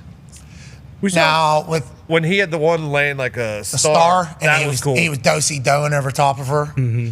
Back tire, front tire, over your torso, over your leg. Let me dance over here. That's cool. That was cool. There was a lot. He had a lot of talent, but we think we should have had one there. Yeah, no doubt about it. One of the NBA finals. Silver lining though from this entire thing, because the Pacers are in the finals going on a run here, and there's a chance, everybody in the city's tasting that greatness. The Colts are going to look at this and be like, okay, now this is what we are kind of looking to become. This is what we want to be. There's nothing like kind of cross-town pressure from your other sports teams that can really actually make those teams, okay, hey, we can't be the joke of the city. And I'm not saying the Colts are a joke. Their halftime shows are reminding me that their halftime shows were a joke. That's kind of where my brain went to when talking about poopy halftime shows. But for shoot, the Pacers being good is very good if you are a massive Colts fan, because that will cause them to... City lifts the city. Exactly. Yeah, expectations, pressure, wanting to contribute to city. I think that is... And, I do believe some of Colts ownership was in the building last night. Nice. The Colts ownership, the Irsay family, massive supporters of the Pacers. Yeah. I mean, massive supporters of the Pacers, always have been. Love everything they Last tweet. Yeah, his last tweet literally is like, hey, go get him, Simon. Yeah. Let's go do this for the city. So it's like the Colts and the Pacers have a great relationship. But to your point, I heard there were some Colts players that were in that building last night. And you can't help but kind of feel like, hey, this is what it could be. You want it. Yeah, especially if you're a quarterback that's new to town. No doubt. And you're potentially, experiencing Indy for the first time. He was at the Indy 500, got a chance to feel that, got a chance to experience the city. Now he's at an NBA Finals game in Indianapolis. It's like he is fully fit. And I like that Daniel Jones is out and about. Yes. I like that he's trying to learn about the city, experience the city. Last night, he was a part of Chance last night on the streets after the win. It's like, I love everything about what's going on. Joining us now, ladies and gentlemen, is a man who is in an attic in Ohio. He is a college football national champion, a Super Bowl champion, a Ryder Cup winner. We missed him yesterday, but thank God he's here today. He's never been banned. But if he says one more... Yeah. We know. Ladies and gentlemen, Adrian Hawk. Baby Hogger. Oh. You tell me a guy at halftime doing big time bunny hops was not didn't live up to the expectations you had? I didn't know it was a big time bunny hops guy coming in, so I didn't have any expectations. And when he rolled onto the court, I was like, he's on like a mountain bike. That's not a dyno or a mongoose like we had back in the day. That's like a mountain bike. Yeah. You're right. It is like a mountain bike, but the seat very low. Obviously, don't want to get it in the way. And if he did a little bit of that. He did a little bit of that. Yeah. When he was doing the dancing right there, he was dancing That's over cool. a pacemate. He had a pacemate laying down on the ground, starfish like such, and he was bang, bang, boom, boom, boom, boom, boom, bouncing over her head even. And then he dropped that thing right. Yeah, there it is. There it is. There's somebody in there. Like a knife, like when you spread your hand out and you do the knife real fast in between your fingers. You remember when everybody started doing that? That was a bad time. It was a fun game. Bad idea. The pencil was already problematic enough. And then the people who would take it outside of their fingers and think that we didn't see that. It's like, hey, we know you're not putting that thing down in between your fingers. Kind of bullshit right now. Shout out to the Pacers. We missed you yesterday. A lot of people asked where you were. I told everybody that I said, AJ, no reason to travel out. We only have so many chairs. Q Rich traveled in. Darius Miles traveled in. I don't know if you got a chance to feel it through the screen. Indiana is alive right now, AJ, and we do need you over here. It's amazing. Well, first off, the show yesterday, I mean, Q Rich, I agree, shooting in 20 mile an hour gusts. That's pretty tough to do. So yeah, it's kind of rude of us looking back on it. Yeah, double rim, rubber ball. I get it. I shoot out. My daughter shoots outside every night. I'm rebounding for her in the wind, so you got to figure that out. But it's awesome. Like, I know you guys were there, but it definitely comes through on the TV. Like, you can tell, like, there's a moment. There's a moment happening right now in Indianapolis, and I mean, now that they're up 2-1, like, you definitely can let your mind wander into what this might look like shortly. We're thinking about having one here. We're thinking about having one. You know, Ty left 10 minutes ago, by the way. Yeah. So there's a real... That grilled chicken sandwich always gets you. Yeah, it's grilled chicken sandwich, no bun, lettuce. I think that's what got me. Yeah, Ty, I think so. Okay, we pivot away from the NBA Finals, and let's chit-chat a little bit about the NFL. There was a team during the draft that made a massive move. New GM, new head coach, new era. We're going to make a statement with a trade that we're going to make and a player that we're going to draft with that. They go up to number 2. They take Travis Hunter. And now the expectations are an exciting brand of football. It's not just Stoner as the general manager. No, new face down in Duval. Run it, Foxy. Duval. Ladies and gentlemen, Liam Coen. Yeah, Leo. Liam, hey. What's up, guys? We had to get it there. Had to get it there immediately. Okay, have to address it. Let's talk about it. Nick Sirianni, at his opening press conference, he said, less thinky, more athlete takeover-y. We're planting seeds in manure. Dan Campbell, in his opening press conference, said, we're going to be a team. You knock us down, we're going to climb. We're gnaw off a kneecap, man. And he got mocked and ridiculed. You have the Duval situation that we all talk about. Whenever you exit that press conference, does somebody tell you, like, hey, you just kind of remix that thing yourself here? Or how does that kind of all go from your standpoint as a first-time head coach, first opening press conference, and trying to make a statement and set precedent for what you're going to be down there? Well, I appreciate you guys having me on, man. Thank you for joining. Hey, you walk out of there, and ultimately every former quarterback has a cadence, and it's just me learning a new cadence, right? You got to get used to it. Hey, blue 80s, you got to get a new cadence. And hey, the good thing's been is being able to connect with the fans, because every opportunity they get to correct me has been pretty consistent. So great opportunity to connect with the fans of Duval County. I'll tell you what, if you win, yours is going to be the new one. Yeah. That is how it kind of goes. Let's talk about winning down there, though. Obviously, everybody knows the story of the Jacksonville Jaguars. Jacksonville Jaguars have been very good against the Indianapolis Colts at home for the past recent history, but not really good against everybody else. Seemingly have the parts, but now can they piece it all together? What were your thoughts when you got the job, take the job, and how do you feel about the team where you are right now? Yeah, I think when you look at the roster entirely and you see you have a quarterback that's shown the ability to play at a high level, you've got multiple defensive players on the edge, specifically on the front, that can disrupt the game and impact the game in a positive way. And then also you've got a star in Brian Thomas Jr. at the receiver position that ultimately can win at all 3 levels of the defense. So you see some pieces, right? And then there's obviously parts that we need to help with, right? Can we continue to help with the run game? Can we continue to get turnovers on the defensive side of the ball to ultimately help the quarterback, right? This is all about getting Trevor Lawrence to play at his highest potential. And we do have some pieces in place. We've continued to do so throughout the draft and pro free agency. And ultimately, we'll see what happens throughout training camp and into the fall. You've had a lot of success calling plays. We assume that'll continue. And Stoner, general manager down there, I call it a promo. Whenever you speak in an extended period of time and you have a directive or a mission, the promo he cut about why you guys drafted Travis Hunter as a statement and what football can be, and breaking down boundaries and what the future and everything like that was unbelievable. When did you guys decide that we were going to make a play for Travis Hunter? This is a must-have for this Jacksonville Jaguars team. And when did you decide you were on board with the Travis Hunter experience as the head coach of the football team?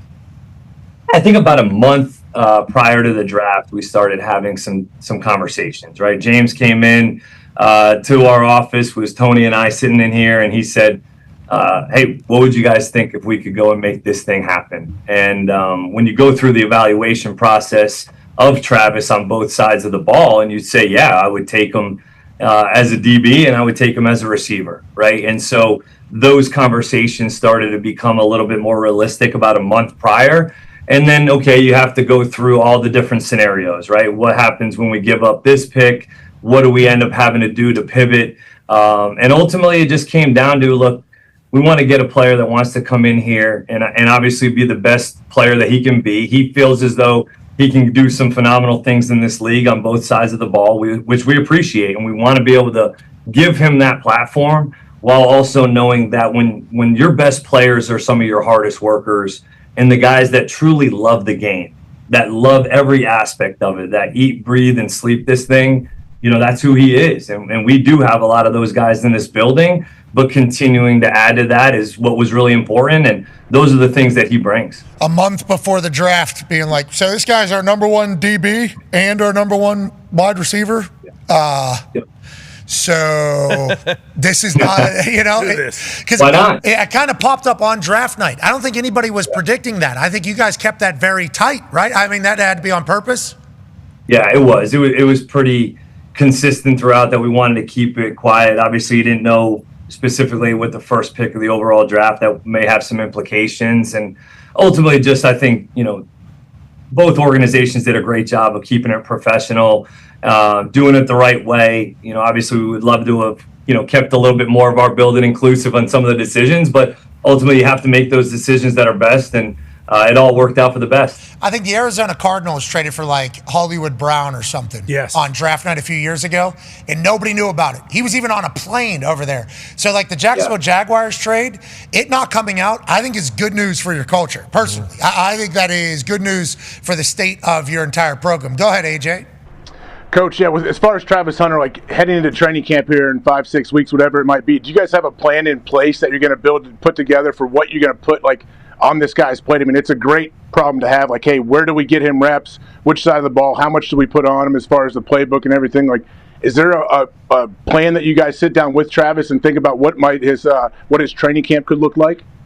Absolutely. That was exactly what we did for the offseason program as well, where, we kind of built a plan and then sat him down and really talked through it. And, how does he learn? What is the best ways that he learns? We did gain some of that information throughout the draft process, but when you actually sit down with him and kind of get a feeling, well, he likes to walk through more than sit in a meeting room setting. So let's do more walkthroughs. And we really kind of, every day he was on offense, he also met with the defensive staff in the afternoons and vice versa. And so typically throughout this offseason, he was on one side of ball in practice and he didn't flip-flop.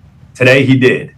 And he played both sides of the ball in practice today. And that will have to continue on throughout training camp, where he's playing on both sides of the ball and getting that mental and physical endurance throughout the training camp, because that's what he's going to have to do in games. So ultimately, we're building a foundation right now of both sides of the football, but he's going to have to do both in practice, because that's what the game's going to be like. And we'll sit down and kind of reevaluate what we did this spring to see what's the best moving forward. Hey, no pressure. You got a once-in-a-lifetime player who wants to play on both sides. So, head coach, let's make sure we're monitoring reps. Let's make sure he stays healthy. Let's make sure he's prepared for two impossible jobs. Corner, maybe the hardest job in football. And then wide receiver, everybody's got to be on the same page. Hey, make sure you do it, dude. Good luck. Make sure you do it. You said he played on both sides today at practice for the first time. He did. How'd it go? He did. How'd we feel? Good.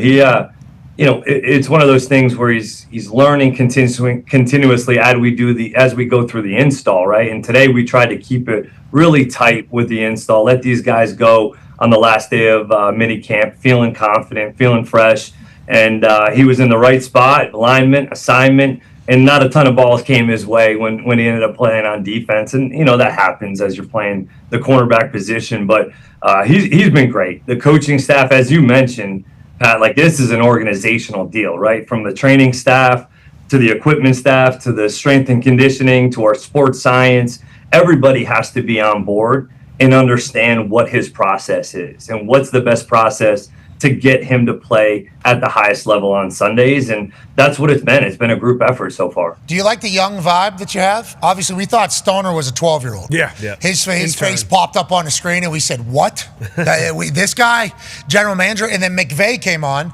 Obviously, ties you all together there. And McVay goes, don't sleep on my boy Gladstone. Do not sleep on my boy Gladstone. Feels like there was a mission from the Coen family saying, let's get our young group in here, and let's grow with them. Is that kind of the mindset that you're seeing as well? A little bit. I mean, I think ultimately, we did have a little continuity being in LA for a few years, and the vision is very similar. And so James definitely has a little killer in him. I mean, he's a coach's son, and so at the end of the day, he's all about ball. The things that you guys would really appreciate and respect about the evaluation process with the draft. Like those are the exact things that he really benefits from in terms of what he values in players. Being football smart, savvy, not just all height, weight, speed, understanding the game. Do they love it? Do they live it? Those are the things that he really values in these players. And those are the same things us as coaches just naturally want in our players. So it's been great so far. He definitely has that young look, but man, he's wise beyond his years. Yeah, Coach, you guys are supposed to suck down here. I don't like hearing what you're saying. Okay, I don't like hearing what you're saying. We're looking for dogs. We like people that love football. We're trying to do things the right way. We don't need that. Okay, in Jacksonville. At all. We don't need that at all, especially as an Indianapolis Colts guy. We do not need that at all. And it feels like every answer you're giving is one that makes it a little bit bigger of a nightmare that down there in Duval. Yeah, you got it. There might be a real monster being built. Go ahead, Tone. Coach, does it give you confidence coming from Tampa that it feels like the talent on the Jaguars is similar? You're going to have two incredibly talented wide receivers, multiple backs that kind of remind me of the Bucks backs down there, former number one overall quarterbacks on both of those teams. Does it give you confidence or some sort of like reassurance that like, hey, as long as we kind of do what we did there, we're going to have success down here as well on offense? Yeah, that's a great question. I mean, every team's different, right? Every season's it's a new entity. Every offense is different. But there are pieces of things that we could learn from last year that can hopefully help us as we go, right? So we had those pieces in place. We had very good talent in Tampa, and Baker was an absolute stud to work with. And we kind of had a mentality we were going to be one version of ourselves in the run game early on in Tampa. We were trying to run zone and a little duo, and then that wasn't working 4 games in. And so ultimately we had to pivot. And I think that was the learning moment was, man, these guys, ultimately it's all about what they can do. Like, what are they best at? Let's continue to try to do those at a high level. And yeah, we got to improve the things we need to improve, but we ended up pivoting to being a little bit more of a gap scheme team in the run game. And that was something that we learned that you can take in every team, that we've got to play to your players' strengths and ultimately do what they do best so we can get the best version of them on Sundays. X's and O's, play calling, obviously one thing. Head coach, there's a lot more to it. I assume you knew that coming into the job and are experiencing that right now. Connor has a question for you. Welcome back, Ty Schmidt. Thank you. Yeah. Coach Coen, I don't know if you know this. This man was missing for 22 minutes because he had, potentially a couple Jack and Diets last night. Only two. And then a grilled chicken sandwich this morning, of course. I tell you what, I think I got E. coli from the lettuce. I think. Okay. Connor has a question for you, Coach. Sorry, he's battling this one. Hey, Grit. Hey, we're trying to build up this, Grit, Jom, and he's battling, and we appreciate that. Go ahead, Connor. Yeah, Coach. Coming from Tampa, obviously you need to kind of establish your own culture. I'm sure you picked up things there and with the Rams and things like that from all the places you've been. Go Minutemen, by the way. Shout out UMass. What is your culture, would you say? How do you kind of establish that culture? We kind of see behind you the FAST acronym there, but what exactly would you say is your culture, and how are you going to get that implemented with all the players on the team that have been there for a while who have gone through a couple different cultures? Yeah, that's a great one. We want mentally and physically tough players that love to compete, and that's really what it comes down to, right? We definitely have a style of play in which you see behind me, and that's something that ended up taking along the way from things that you pick up from Sean and from Todd Bowles, and as much as you can learn from these guys that have led winning organizations, winning teams. And so we want to be as mentally and physically tough to have the mentality that we'll play anybody anywhere, and we got to go in a dogfight. That you don't want to line up and play us because we're going to be physical. And those are the things that we want to try to instill to compete and do right longer. Those are the things that we're really trying to emphasize. And it's a lot, man. You're trying to install new systems on two sides of the football. We kept continuity, which was really important within the special teams group, having Heath Farwell and our specialist stay consistent, who's a total stud. So, we're instilling culture. We're going through those processes, our style of play, how we want to operate, and also doing, installing new offense and defense. So these guys have done a great job. Ultimately, we want them to come to work every day and enjoy it. Truly come to work, pull in this building every day, which is amazing, and say, man, I can't wait to get to work. I can't wait to work with these guys. And ultimately, in the fourth quarter, when you got, everybody's got a why. Everybody plays for a reason. And ultimately, at some point, I want those guys out there to say, I want to go play my tail off for those guys, those coaches as well. And those are the type of relationships we're trying to create. I love that. And getting guys that love ball, I think that is so important. I genuinely, I don't know how you find who loves ball. Travis Hunter, everybody says this guy loves ball, and also he's incredibly talented. If you get a building filled with players that love ball, all the extra shit they'll do because they want to do it. It's like they enjoy doing it. If you get somebody that's just viewing it as work, then you got a problem. I think the culture is much easier to instill whenever you have guys that love ball. Feels like Stoner's got a good eye. Feels like Stoner's got a good eye for that, which once again, I hate. I cannot say this. I cannot say this. And you talk about your beautiful facility. Oh, I've heard. Yeah. I've heard the Coen family is going to build up an entire city within Jacksonville to make this team and all that. I hate that. I want to let you know I do not like that, but I love it for you, and I love it for the Jaguars faithful. Go ahead, AJ. Coach, I assume a big reason why you wanted that gig is because you have Trevor Lawrence already there as the solidified quarterback. I guess in your short time working with him this spring and summer, I guess what do you like about this guy, and what do you see him doing this year? Man, this guy has leaned into everything that we've tried to coach since getting here. From the moment that we arrived, it was, man, how much time can I put into this thing? All throughout all the phases, phase 1, phase 2, phase 3, calling the plays, multiple play calls, checks, protections.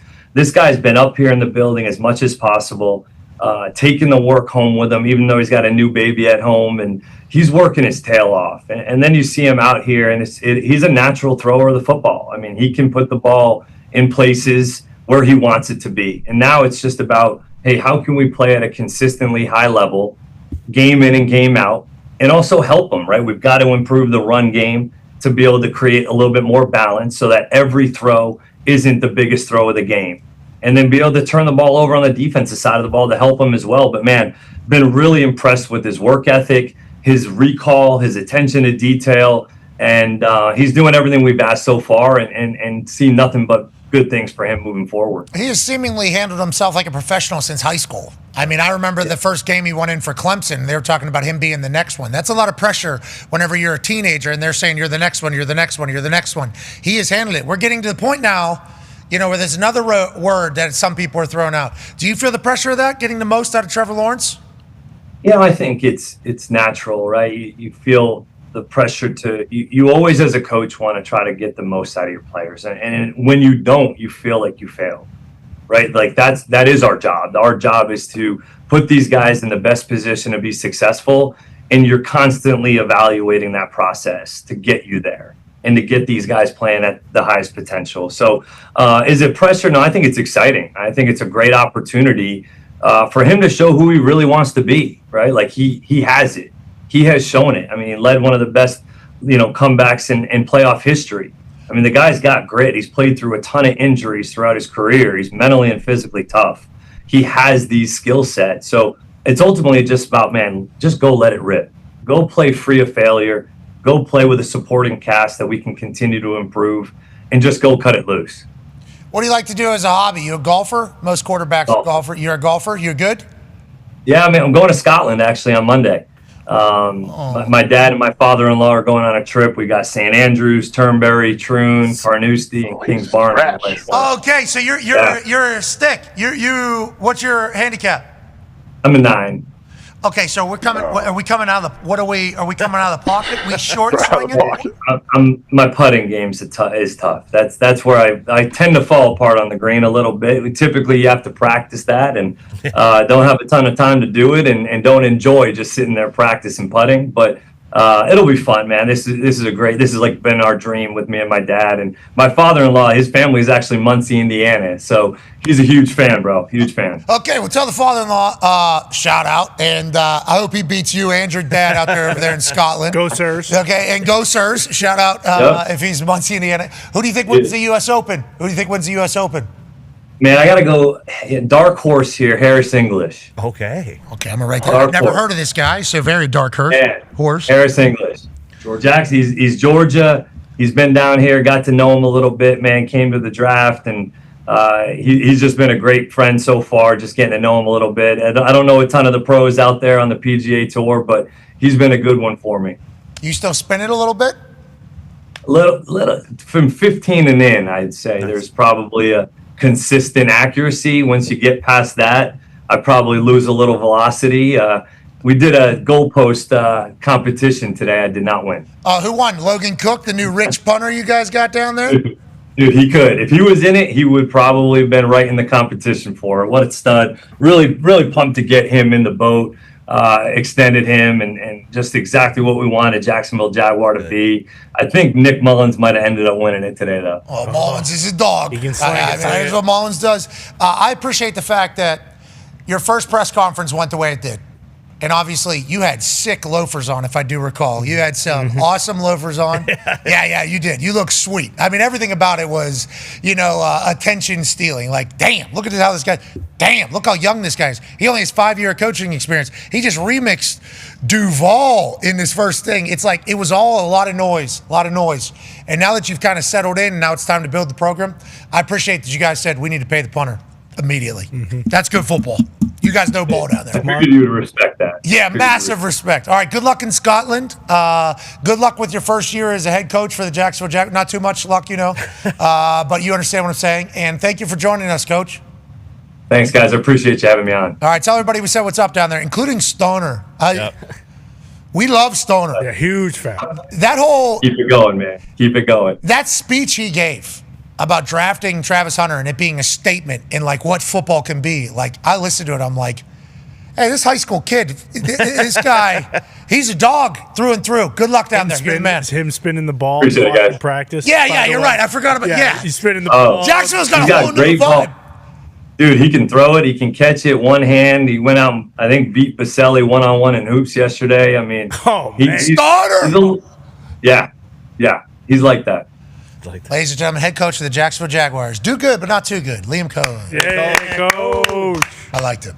Sounds like I like Liam. Gladstone is him, bro. It does sound like it. For real. Himstone, bro. Yeah. Himstone. Yeah, there it is. I mean, unbelievable. To be fair to us, the Duval thing, okay, that happens. Yeah. Then Stoner pops up in the picture, and it's like, what the fuck? Are you kidding me? What is going on? I mean, Himmy Gladstone has got it. What's that? Himmy Gladstone has it. Oh, you're right. You're talking about old him, Gladstone. Yeah. And just the stuff around the hiring. Remember the whole Bucks thing? Oh, yeah, they're not happy. They're not letting interviews take place. He's going to be able to get a staff. I mean, there was just so much shit. And it was like, the Jacksonville Jaguars are Jacksonville Jaguaring. That's what they're doing. And then Sean McVay, who everybody was trying to hire, like the next Sean McVay, comes on and goes, you guys need to watch it with how you're talking about my guys here. These are two of my guys. And then we started like hearing from people around the NFL, and they're like, yo, got one of those brains, Liam Coen. I understand he did the Duval thing, but let's relax here a little bit, what he's been able to do. And then Stoner, you have people from different teams being like, hey, everybody kind of knew this guy was going to be fast-tracked into it. It's like, the Jacksonville Jaguars making good decisions? I don't love that. I don't love that at all because obviously got Houston Texans down there doing their thing. Cam Ward appears to be a guy. Yeah, all signs are pointing to Cam Ward being a junkyard dog. Yeah, so what happened? He talked some shit, I guess? So J.C. Latham, he kind of talked about how there's, in the huddle, it's great how he commands it. But, yeah, the big one was Brian Callahan talking about him while giving Cam Ward a play. Yeah, I'm not. I'll be honest. I'm not used to calling plays to a quarterback who's usually still talking when I'm talking to him, and that's great. And so I asked him after practice, and I said, just help me out here. I said, do you need me to wait till you finish, or? And he goes, no. He goes, I'm listening. So he's hearing what I'm telling him, and it was a pretty remarkable to see all the things going on and how much he's talking, but like his brain is still like with me, I guess is the best way to put it. Like when I'm calling a play, he's doing all he's doing, but he's listening to everything I'm telling him, and he enters right into the huddle and he calls a play and doesn't script the play call. And I thought that was actually kind of remarkable. I don't know, I couldn't do that. So that's just kind of who he is. That's his personality. And again, if it was something that I felt like was detrimental to his ability to manage the offense and call it in the huddle and all that, I'd probably have a couple things to say to him. But he didn't miss a beat when it came to calling the play and being on top of it, and then executing when it came time to execute. So okay. It was a new experience for me, but it was fun. We do not need the Titans to be good too. Yeah. Okay. Bad news. We don't need. What's that, AJ? Okay. Pretty good division. Pretty good. That's what everyone says. All of a sudden, the AFC South problematic, and there's a chance. What a ball! What a ball! Yeah, but then him talking shit to the DB, that's what he is referring to. He's referring to him talking shit to the defense while he's calling a play, and he's. I mean, these plays are not easy to remember, especially for a rookie quarterback trying to take in a brand new offense. And he just has to let a guy know, hey, that was on your head. Callahan's calling it, and then he goes right into the huddle. Bang, here we go. And Callahan's brain exploded. Yeah. While that's all happening, that's a good feeling. That's probably a good feeling for Coach Callahan. But it's like this dude seemingly made to be a guy, and it wasn't really like a foregone conclusion when the season ended that he's a guy. But then as the draft season kind of continued to roll around, it's like, this is a guy. This is clearly a guy. The amount of football he's played in college, from Incarnate Word all the way to the U, and all the success that he's had, all the different locker rooms he's been in, all the different offenses he's been in, and all he wants to do is play ball. It's like, what a win for the Titans to get this guy, seemingly at this point, AJ.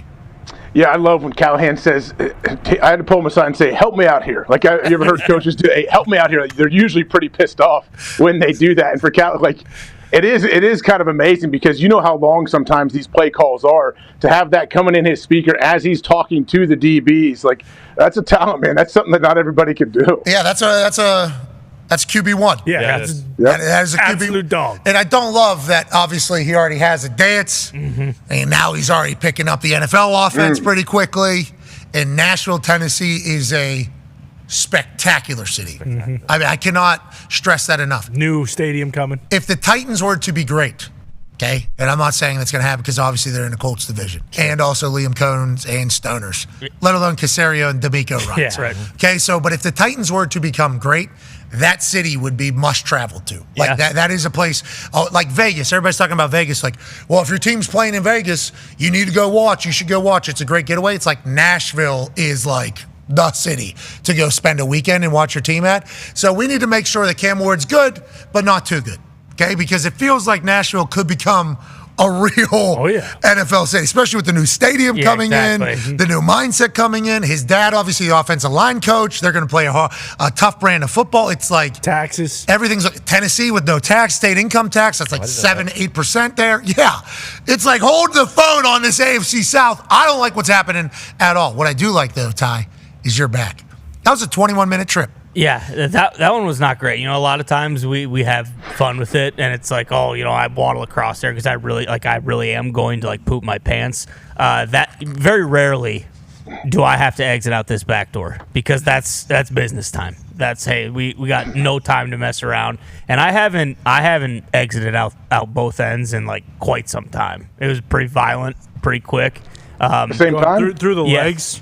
Well, through the legs? Going like that? No. Like you get out what you got to get out from the backside, and then it's like, okay, now you plug up very hard because you know that I'm going to be exerting a lot when I, go to puke. Yeah. Are you flushing before you puke, I hope? Yeah, or did it ricochet? You don't really have time to think about that. No. So you kind of just got to let it. Whose toilet is this? Splashing Tell me this everywhere. is yours, Bill. Yeah, It's telling Bill. Not anymore. It's mine now, gentlemen. Okay. It is. It is. Happy you're back, man. Thank Sorry that grilled chicken got you. No, I'm dead serious. I mean, Diggs did. can he can he can attest to it. Like I did not. I could have got very bombed last night with how that game was going. It would have been very easy to just keep walking back out there, getting another double, walking back in, finishing that, getting another double, walking back. I could have done that, but I did not because, like you guys, So you only had 2 doubles. So no, that's 4. I didn't even get doubles, and I should have because those drinks, for $18, take a little booze. Take a little booze with that pop. It's ridiculous. But no, that's neither here nor there because we were talking about it. We were so invested in the game, and I was. But what I was gonna say is, while I was shitting my brains out and puking, I wanted to hate Liam Coen. I did. So bad. He's likable. Pretty charming. He is. He's charming. He is. Funny. Pretty funny. But on the flip Has side, awareness. you're saying we can't have all these other teams. All these other teams are looking at these videos coming out of the Colts and they're saying, Jesus Christ. Seen the latest? Not Daniel Danny Jones. Dimes. Exactly. He's on a run. Exactly. 3 quarters. There's one Right. they just put out a dart he threw to Tyler Warren. It looked like it was down the seam. Yeah, completely forgot about Tyler Warren being on too. it. I know. Until it was tweeted last night, Tyler Warren's having a great camp. I'm like, of course he is. That's what Tyler Warren does. We got a bunch of additions on defensive side. So Cam, I like what you're doing. Mm-hmm. I respect what you got going on, Callahan. Liam Coen, surprisingly, I guess that kind of sounds like a shot. He's got a chance. Don't mean that to sound like a shot. Unexpectedly, I'm a big fan of Liam Coen. Yeah. Unexpectedly after chit-chatting with him. And I can normally tell when people come on here, pretty quickly, okay, do we fake like this person or we actually like this person? And if we fake like the person, probably not going to see him for a while. They might get banned. Yeah, they could get banned. You've been banned. No, not again. Not another. Not another. You better watch your mouth. You're close. Oh, yeah. Yeah. Whew. Yeah, exactly. Zip it. Yeah, you're close to getting banned. Okay, we're hitting banned. You're banned. You're banned. Exactly. We've been doing it a long time, so there's a chance. Love Liam Coen. Feels like would love Cam Ward. And shout out to the NFL conversations that we've been able to have because he's mandatory minicamps. Yeah. Shout out to John Lynch joining us. And ladies and gentlemen, joining us now is a Hall of Famer. A man who's Olympic gold medalist for Sweden. He's 5-time All-Star. Maybe one of the most handsome professional athletes of all time. Mm-hmm. And best dressed, actually, voted in Sweden. Yeah, and Sweden is a super good dressed place. Exactly. Super good. Ladies and gentlemen, King Henrik Lundqvist. Hey, what's up, guys? How are you? King, we're good. Our friend Ty here is battling. I think you got a chance to hear that. We are happy he is back, though, King. We are happy he is back. Yeah, that was an interesting conversation I was listening into here. Yeah, our show is terrible, and that is just par for the course there. But we are happy Ty's feeling better. He had a terrible grilled chicken sandwich that really sent him into a downward spiral. He won't do that again. I won't. Never again. Fried chicken will only go forward. You're right. Yeah, that's what you get for trying to be like King Henry. Exactly. Let's talk a little bit here. Obviously, you were incredible in between the pipes. You on TV, great as well. I want to let you know that your guys' crew over there at TNT is phenomenal. We appreciate you giving back to the sport in which you are great at. Let's talk about the goalies, because the goalies end up being the story. So like in our sport, the offensive lines end up being the conversation whenever it comes to playoff time, Super Bowl time. The best offensive line in football won the Super Bowl this past year. That is normally the case. In hockey, I feel like you don't really have the goalie conversation until the playoffs. And then it's like, hey, you have to have a goalie to be able to win. When you look at Bob and you look at Stu, who's more set up right now, you think, to have a run here to hoist Lordo? And what do you see out of both of these goalies throughout this series? Well, I would say I rank Bobrovsky ahead of Stu for sure in terms of technique and how he moves on the ice. He's so good at recovering on broken plays and get across east to west. The thing with Stuart Skinner, I have to say, I'm impressed how he can bounce back. And I think that's a major thing to have when you're a goaltender. Be able to come back from a loss or a tough game. We've seen it this year in the playoffs. We saw it last year in the playoffs.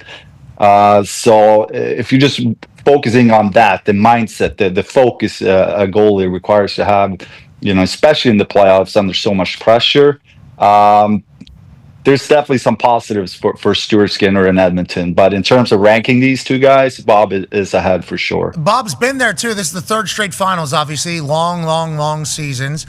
And I know they talk about goalies like they talk about kickers or they talk about pitchers, about how the mental warfare against yourself is almost the hardest opponent that you're going to have. You have to have the ability, you have to have the skill, but you also have to mentally be able to show up every single night. How do you think Bob has handled it all? Because obviously they're the reigning champs. And why do you think he's been able to handle it all? Well, I think we all, as goalies, have different ways of getting to that place where mentally you're sharp, you're able to handle the pressure. I always say goaltending is about making decisions under pressure, and you can't afford any mistakes, really. So obviously, that, you can feel that pressure. And with Bob, I think he has a method where everything he does leading up to a game in warm-ups or in preparation, it's about finding that place mentally. He looks very calm. And it's interesting as a goalie, probably similar to a quarterback. You need to be calm in your mind, but at the same time, you need to be on your toes. It's not like as a goalie, you can try harder. As a forward, you can go out there and be physical and just skate harder. But as a goalie, you can't try harder. You just need your focus to be in the right place and allow the game to come to you, which is a big difference being a goalie versus a skater. God, that's a great point. I used to say that about my position as a punter. I used to play soccer growing up, and let's say I didn't have a good touch or I was having an off day, I could at least put pressure on people. I could run full speed at people. I could give effort. For punting, I hit a shank or I don't have it one day. It's like hit a shank, get booed off the field, sit there for 35 minutes, and then you got to go back out there. It's like it's an interesting thing. I didn't even think about that for goalies. That's very, very real. If you're not seeing the puck, there ain't shit else that you can benefit the team with. That's quite I assume that's a little bit of a stranglehold on your brain. Now, on that note, Connor has a question for you. Yeah, Hank, big fan. Yeah. Loved your slow-mo video, Barry and Biz, as you walked into the arena the other day. That was hilarious.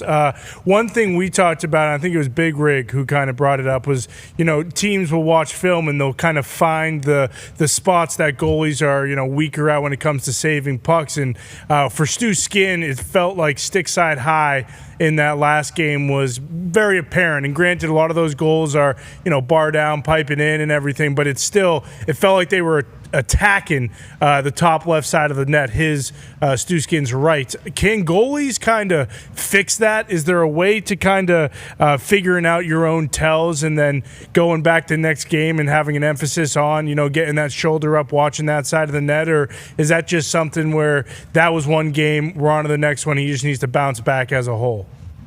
Yeah, I would say obviously after every game you analyze your performance. What do I need to improve? You can see their tendencies, and it's interesting in the playoffs. You do a lot more video.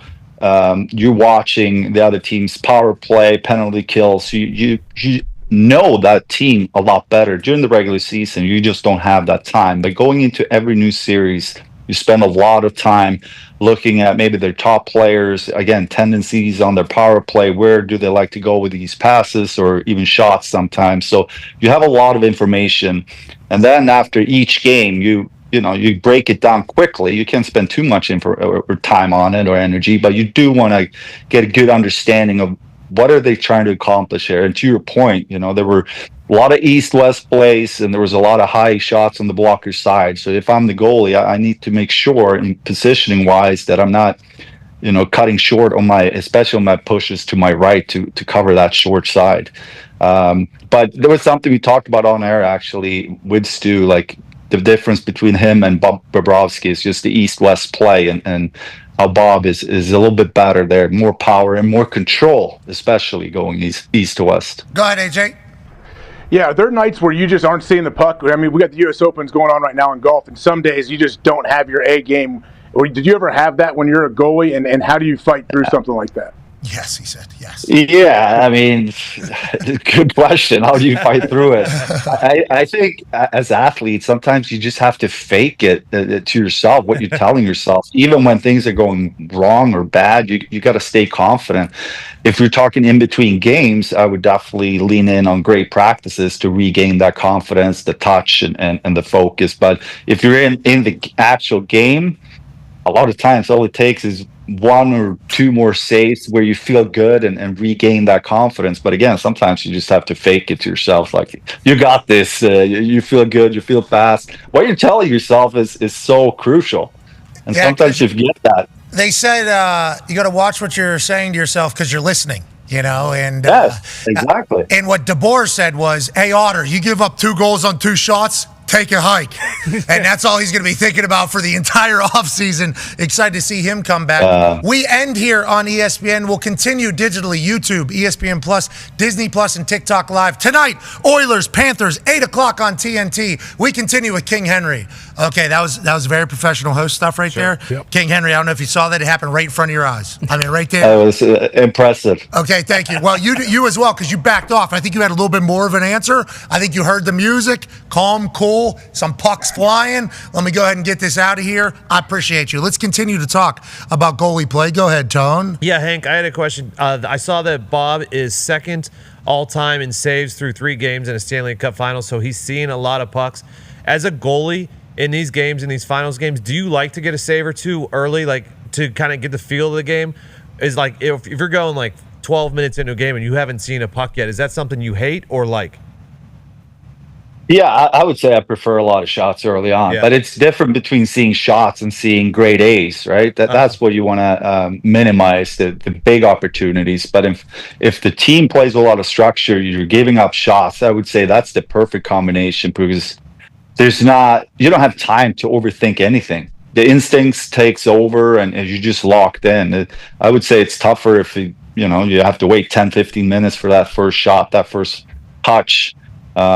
So I think also as you get into the big games, the nerves might be a little higher, but the excitement is higher too. You just want to be involved. You want to try to make that difference for your team. It's a great feeling. Well, a glove snag feels like one that'll really get the juices flowing. Like a clean that feels, or is it a slide east to west you're talking about? A slide, it feels good. Like, what is a good one to get the momentum rolling almost?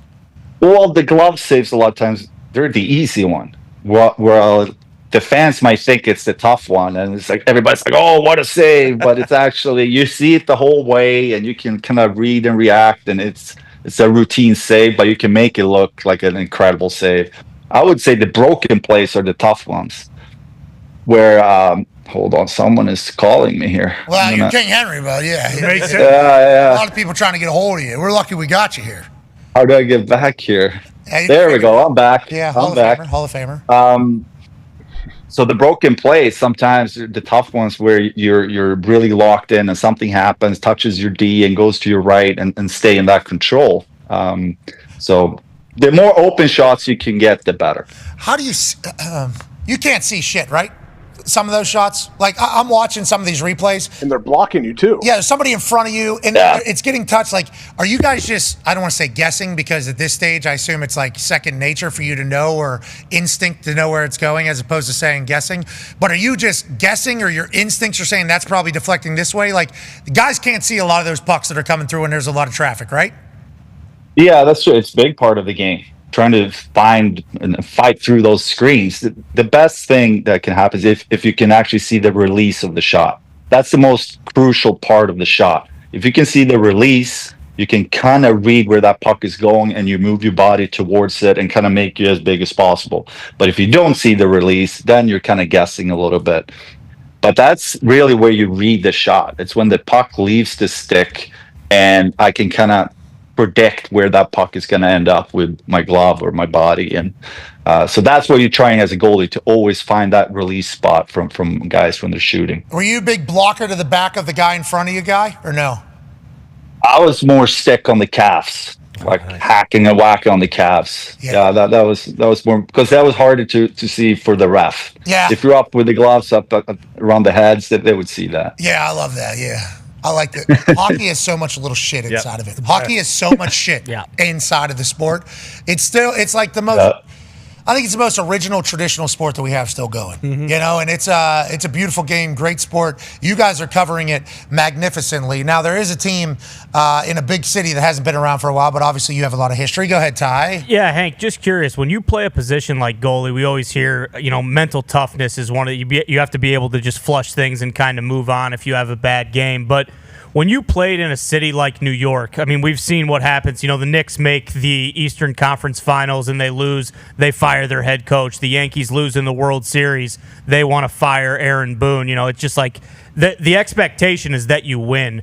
Because you played for the Rangers so long, did the kind of pressure of playing in New York ever amplify like the stress and the anxiety and kind of you had to lock in even more? Whereas, some of these other goalies in these cities that maybe aren't as hockey crazed or like expecting to win, maybe they can flush things a little bit easier? I have to say, I felt from day one, I felt that pressure. It didn't matter if it was a pre-season game or regular season or playoffs. You always felt like you had to earn your spot, earn your respect in a way. And I love that. It felt like you were under fire all the time. And walking into Madison Square Garden for 15 years, it became home for me, but I never took it for granted. I definitely felt that pressure, but it also made me feel alive. I miss that. Now being away from the game for 4 or 5 years, I realized how much I loved it, even though there were days where, wow, there's a lot of pressure here, but man, it made me feel alive. Does this make you feel alive right here? Clap bomb coming. Clap bomb. Oh, yeah. Take it. Need to get you to the Thunderdome. See, rifle some shots at you. We think you are phenomenal on television. Obviously, you had a great career in between the pipes. And how do you think tonight goes? This is a big one. I had Edmonton in 6 going into the series, but after game 3, the way Florida took it to Edmonton, I'm definitely not so sure anymore. And I have a feeling Florida's going to take this one. Wow. They just looked so good. They're deep. And I think, there's a lot of focus, attention on Connor and Draisaitl.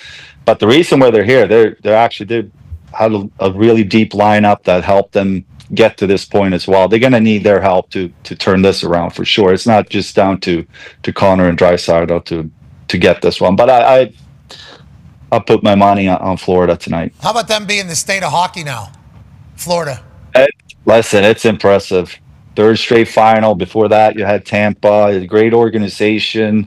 They've had a good team for many years. But I would say when they signed Tkachuk 3 years ago, there was something clicked in terms of their approach to the game, attention to detail, the will to win. And now you look at this, you're adding Jones and Marchand, and they've just done a great job building that team and create. I think that's one of the most important things is to create the right type of culture. Yeah. And listening to them speak after games or even how they approach games, they've created an incredible environment, incredible culture in that locker room, in that organization right now, and it's paying off. Don't you think Bettman should have nixed the trade from Marshy to go down to Florida? Makes sense. Didn't that feel like, as soon as he went down there, I think all of us that kind of follow along and know this Florida Panthers team and know what Marshy is, it's like that feels like it shouldn't be allowed. He fits there perfectly. I mean, he absolutely fits there perfectly. We talked to Tkachuk about it after the trade, and Tkachuk was like, it does feel like he was kind of born to be a Florida Panther. Now, the Bruins fans obviously don't like hearing that, but it is real. He fits their culture perfectly. He's got championship pedigree, and obviously the boys love him as soon as he gets down there. That feels like a great trade, great move, perfect move for the Florida Panthers to continue this dynastic run that they're on. I was shocked, just like most of us. But to your point, he fits in perfectly. He has that grit, that mentality that we just talked about, the winning mentality. Yes, you need great players, but more so you need the great mindset and those small little plays you look at Tkachuk is making, or Bennett, and now Marchand. They have a bunch of players. My first reaction when I heard he was going to Florida, one more guy like that there? I mean, it's getting packed in that locker room with a similar type of players, and they're having a lot of success because of it. Yeah, it's becoming a monopoly. down there. And I don't love that. We need the Pittsburgh Penguins back. You know that, King Henry. And I think Muse will certainly handle that. And we'll watch you tonight. We appreciate you for your time and great work all season. Thank you, guys. Appreciate it. Have a good one. Hey, Swedish is the native language? Yes. Okay, what is Swedish similar to? How do I say hello and thank you in Swedish? Hej, tack så mycket. Hey, oh, excuse. All right, I didn't know we were doing that. I thought we finished it. Hey, there. How you Okay, spell that? I gotta lock back in. Hey. Hej. Okay. Tack så mycket. Tack så mycket. Very good. And Very good. Tack så mycket is thank you. Thank you very much. Well, King Henry, tack så mycket for your time. You're the man, ladies and gentlemen. Hall of Famer Henrik Lundqvist. Hey. Tack så mycket, AJ. Tack så mycket. How would you write that out? In my head, Toximuca. I think that's exactly what it is. Toximuca. Ding. Hey, did you see the kid who won the spelling bee? Yeah, Oh, it's already over? The GOAT? Yeah. His dad said he's the that greatest guy. of all time. Yeah. This fucking Really? kid. That's Yeah. what his dad literally He said. did. He said he's the GOAT. He knows every Gotta word go. in the dictionary. I didn't see it. You didn't see the final word? Final word comes up and just immediately, as soon as the word comes out of his mouth, boom, bang, pow. It might have been Toximuca. I think it did have a little Toximuca to it. Mm-hmm. I don't think that's in the English spelling bee. Swedish origin, maybe? Yeah, language of origin, yeah. His dad came out and said, like, the kid's the greatest. I don't know how you can beat him, to be honest. He knows every fucking word in this dictionary. So all these kids are having fun. I get it. But my boy, there's not a single weakness. He's Jordan. Here he is. Is this, yeah, that's him. Goodness. CISSE. Go back to the beginning. Can you go back to the beginning? Your word is éclaircissement. Éclaircissement. E-C-L-A. This is the winning thing. RCISSEMENT. Éclaircissement. That is correct. He did it. Your word The is GOAT. He did it. He's the dog. He's the greatest. The word guy's really good He at what didn't even does, ask too. What if they use it in dinged a him? sentence. What if they what? What if they dinged him and said, hey, you didn't say the little tilde situation over that E? You don't have to say that. Yeah, wrong E. You said basic ass E. It turns out it's actually one of those dancing E's. Learn the rules. Which one's which? I never know. I always try to do it like resume. What am I doing? Is that one going up to the right or up to the left? They have different names and Up different to the right. Up to the right. It's Not going. until day. Okay, that's like whenever the slash. Forward slash backslash. I think people have always had those backwards as well. You know, because it's all which one's leaning which way. Exactly. Yeah, like forward slash is leaning forward, backslash leaning backwards. But I think like people say backslash to forward slash all the time. They do. I don't know the E's. And I'll tell you what, when the Apple keyboard just became like if you hang on to it a little bit longer, you can get all the fucking A options. Yep. It's great. All the U options, all the E options.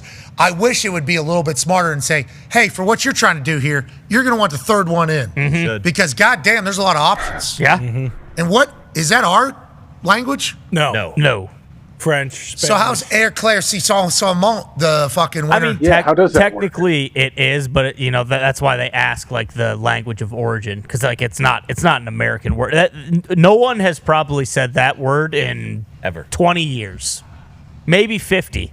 At ever. least. What just came across the deck there? Let's not worry about it. Hey, I think you should read it.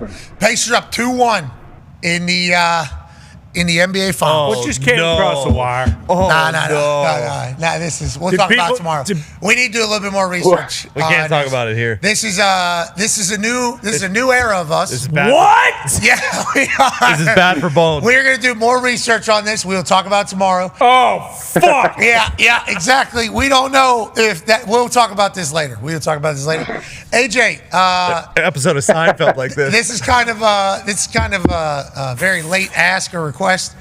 That might have been why you now. Yeah. I need the batch number now. Okay, so AJ, will you come over to Indianapolis tomorrow?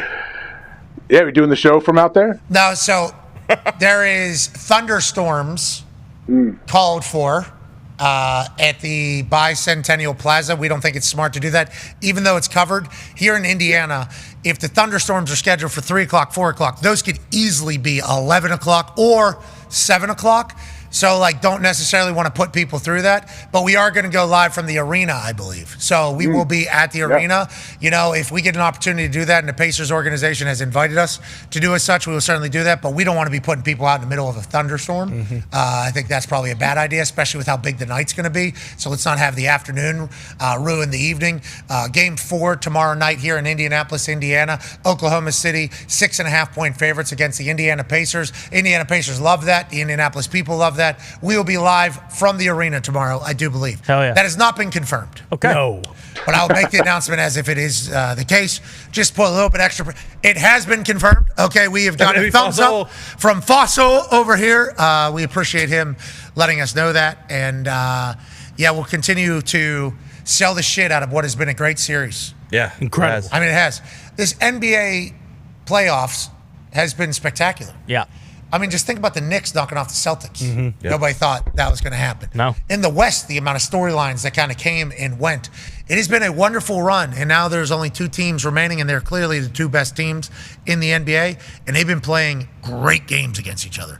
And if I'm the Pacers, I don't think I've played my best ball yet. No. And if you're Oklahoma City, you think you gave away one at home. This thing should be tied up, or they should be up 2-1. So I'm fascinated by who shows up tomorrow night, and we will be live tomorrow from the arena. Sorry to the fans that were potentially going to come hang out with us, but the thunderstorm thing, anybody that's from Indiana understands this. Yeah. Like this, we cannot be. It's covered. I get it. Like heard some people from out of town were saying that.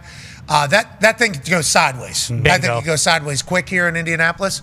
So we will try to do our thing to continue to bring energy, but we don't think it's smart to have that shit set up outside tomorrow. Yeah, not at all. Very much like the Warriors-Raptors series, if you think about it, because the Warriors, they had KD, it was all those teams, and then Siakam's team actually with Toronto kind of winning that entire thing. Like this series is almost playing out like that, where one team is so heavily favored with all the guys, the MVP and everything, and then the other team is, the underdog showing up. I can't wait for tomorrow night. The buzz is real now. And I'm a believer now. I wasn't, but I'm a believer. Especially with how the game started. Yeah. Like if you went into last night's game thinking like Oklahoma City is going to take control of this series, the way that game started with how bad it looked for the Pacers. Yeah. I mean, they were dribbling off the foot. I mean, it just looked like, what are we doing here? And then the Pacers just continue, In Carlisle, never once. Yeah. Dog. Never once is that guy like this. They zoom in on him whenever he calls a timeout, and he's always walking across the court, squinting, looking at something, and then he just looks like he's about to chew some fucking ass out. Yeah, he's fucking intense. He's so intense. He is so intense. We love him. Indiana loves Coach Carlisle and this entire Pacers team. A guy that has been against the Pacers since the fucking beginning. Friend of the program, 13-year NBA vet. Man who traveled to Indianapolis, Indiana yesterday alongside his co-host of the Knuckleheads podcast, Darius Miles. Ladies and gentlemen, super smart guy, huh? Q Rich. Yeah. Hey, Q. Oh, how you doing, Q? How's it going? What's going on? It's going good for me, man. I'm great. No, yeah, I just thought maybe you saw what happened in that game last night and thought to yourself, you know what, I felt the energy of those people yesterday. I got a chance to be boots on the ground in that arena. Maybe this entire time I should have been showing a little bit more love to this Indiana Pacers team. How do you feel about last night, and what do you think happens for the rest of the series, Q? Hey, listen, I felt like first of all, yesterday was awesome, man. Appreciate you and the boys for having me come out. That was dope. Me and Black had a dope time, amazing time, kicking it with the fellas. Boots on the ground, as you said. But, man, they did what they had to do. And if you look at it, we always talked about everybody is a lightning rod, whether Tyrese is a superstar or whatever. How many points does he need to get? Last night, 22, 11, and 9. And you know the record when he gets over 20. So I think, I was listening to Magic Johnson said earlier. Magic said you got to kind of listen to it. He needs to be more of a scorer in this series. He's still doing his distributing thing, but he needs to try to be more aggressive like he was last night. I think everybody saw the difference in him, just the way he played last night in front of that crowd. The crowd was amazing. Like you guys said, they brought the noise. I felt them. Okay, I like that. Through the screen, you felt it. I like that because we were feeling it in there, and we were all locked in. Ty felt it today as well, because of what he was able to accomplish last night. There was early in the first quarter, Tyrese has a shot right inside the logo. Has certainly made it before. And he had a shot, thought about taking it, then he passed it. and we were like, oh, no. Uh-oh. Oh, no. Like, that was in the first quarter. I wanted to, like, yell at Tyrese and be like, hey. Maybe think about having one here. Yeah. Let's maybe have one. Let's have a few here. And instead, he set up somebody else to have a wide open shot or whatever. And then you saw him settle in and be like, okay, here we go. I'm finding time. And the way Carlisle was getting him free, the picks that they were setting, they did the elbow pick and roll with the big guy. There was a lot of movement kind of happening for Tyrese to get some separation, get some opportunities. And I love watching him take advantage of it. What do you expect out of tomorrow? Oklahoma City hasn't lost back-to-back games since, 2024 or something like that, Q? Yeah, that's the one stat that stands out in my head. So I feel like obviously tomorrow will be a bounce back game. They're gonna try and bounce back strong. I felt like the Pacers did a great job, man, of tiring SGA out. I've never really seen him bent over holding the shorts like that, and he looked fatigued to me. So I mean the fact. Oh shit! It was an earthquake in here. Yeah, I got you. But no, the fact that it's only one day in between. I mean, to me, the Pacers need to try to take advantage of that. Like, you know what I'm saying? Go right back at it. Get after him. Get guys up into him. Guys with pressure on him, making everything as difficult as possible for him. And I think even like you said, they hadn't had those plays where if the Thunder score, they still get a quick run out. They got those plays yesterday. The Thunder could score, then we right back running back down y'all back and scoring. So I think all of those things tied in with the crowd and the atmosphere, man, I think they really got a chance to try and break that streak tomorrow. But we know that after a loss, they win big. The Thunder have historically since 2024. Q Rich just can't. Not trying to be the bearer of bad news. Yeah, he just can't get it. He just can't get his lips to say it. Yep. He just can't get his lips to say it. Go ahead, AJ. Q, are there big adjustments that can be made? Like, say, if you're Oklahoma City, can they do, like, I don't know, schematically or with your personnel, can you change much in the middle of a series that can, hopefully turn the tide in their favor if they want it?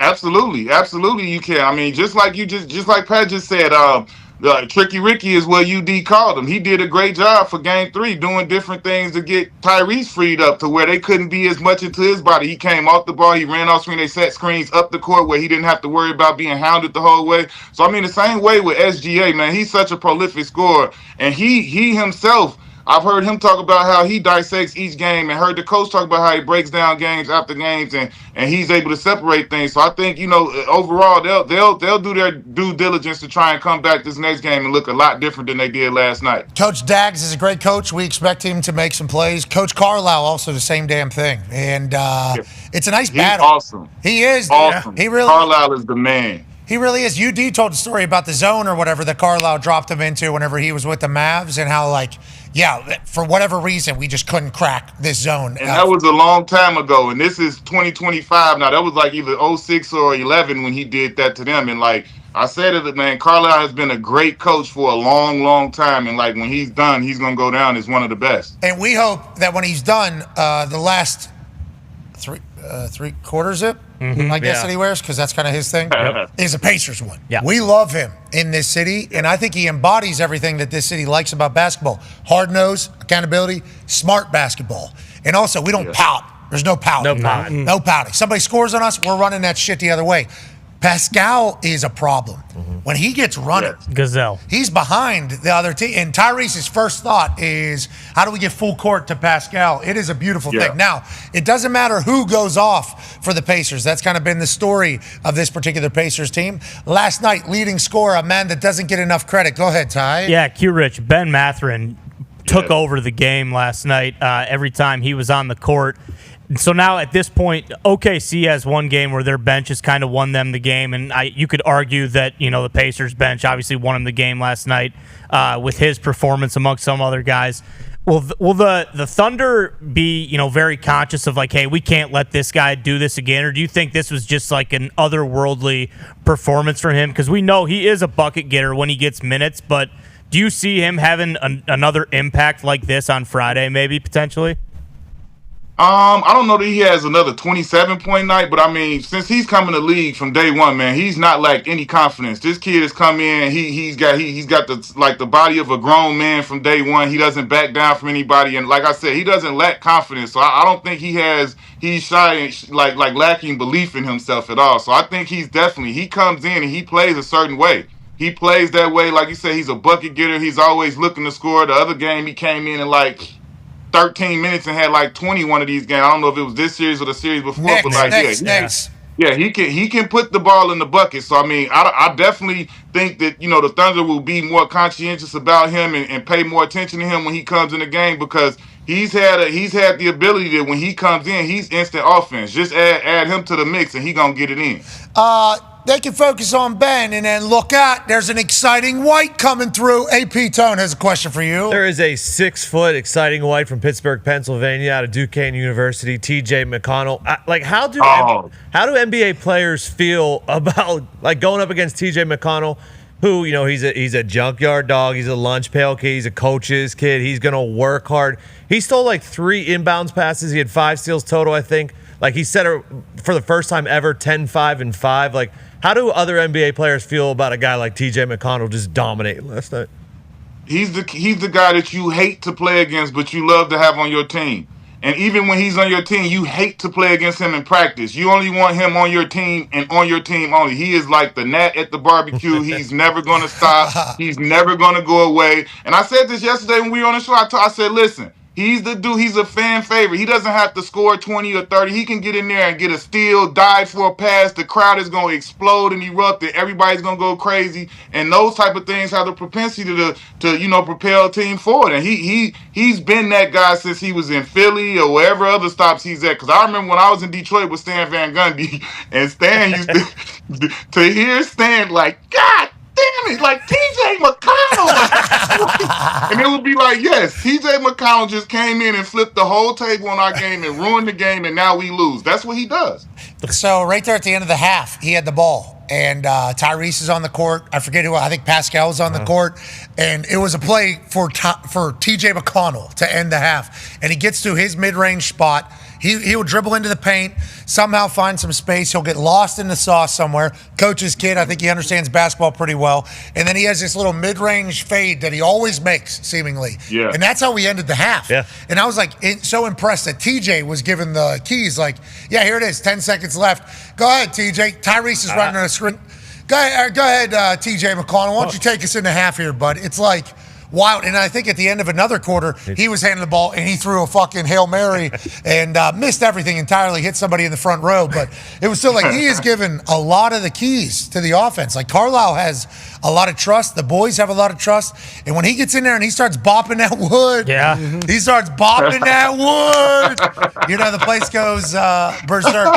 And here's the stat that Tone was mentioning there. 10 points, 5 assists. 5 still games off the bench. First time ever in NBA Finals. I did see a lot of people underneath that say, we're just making up stats now. Yeah. It's like, well, that's a good one. First time ever. That's first time ever, brother. I think that speaks directly to what UD was talking about when it comes to Coach Carlisle. I mean, to have a guy like TJ McConnell, like you said, Tyrese is right there next to him, and he's got an ISO going, and he's got a Olympian next to him, and he's going about his business like, no, I'm about to go do my thing and get my bucket. And I think that speaks to how your coach has empowered these guys. And, you know, for a guy like Ben to constantly come off the bench and have the supreme confidence that when I get the ball, it's about to be my time. I'm about to go to work, get into my mid-range, get to the basket, whatever. That speaks to the confidence. That didn't just happen overnight. It didn't just flip on as a switch. That happened throughout the whole year in the season, in practices and games over and over of not only the Coach Carlisle, but the whole staff, empowering those guys, telling them that's the shot you can make. Take that shot, do this, do that. And now you see, it's just instinct. When those guys get in, they going. The bench won us that game. I think that is very evident. But winning that game has big implications on the entire series. I think it's like the stat, we all saw it. You win game 3 and you go up 2-1 or something in the finals, you win 80% of the time. That's a wild stat. That is a wild stat. That is a big number. I guess it has to mean something. But the next game, in my eyes, let's think about having one here. Yeah. Connor has a question for you, Q. Yeah, Q, Rich, with just one day in between, kind of a quick turnaround before Game 4, do you think the Pacers are kind of looking at this game with kind of a higher intensity? Do you think they'll treat it more so like a Game 7 just because, you know, if it's 3-1 and you're coming back to Indy, knowing that you can kind of not take Game 5 off, but knowing, hey, if you lose Game 5 and this goes 3-2, we're coming back home. Do you think they're looking at this with a little bit more of, hey, this is almost a must-win game for us, or do you think it's just kind of another day at the mill?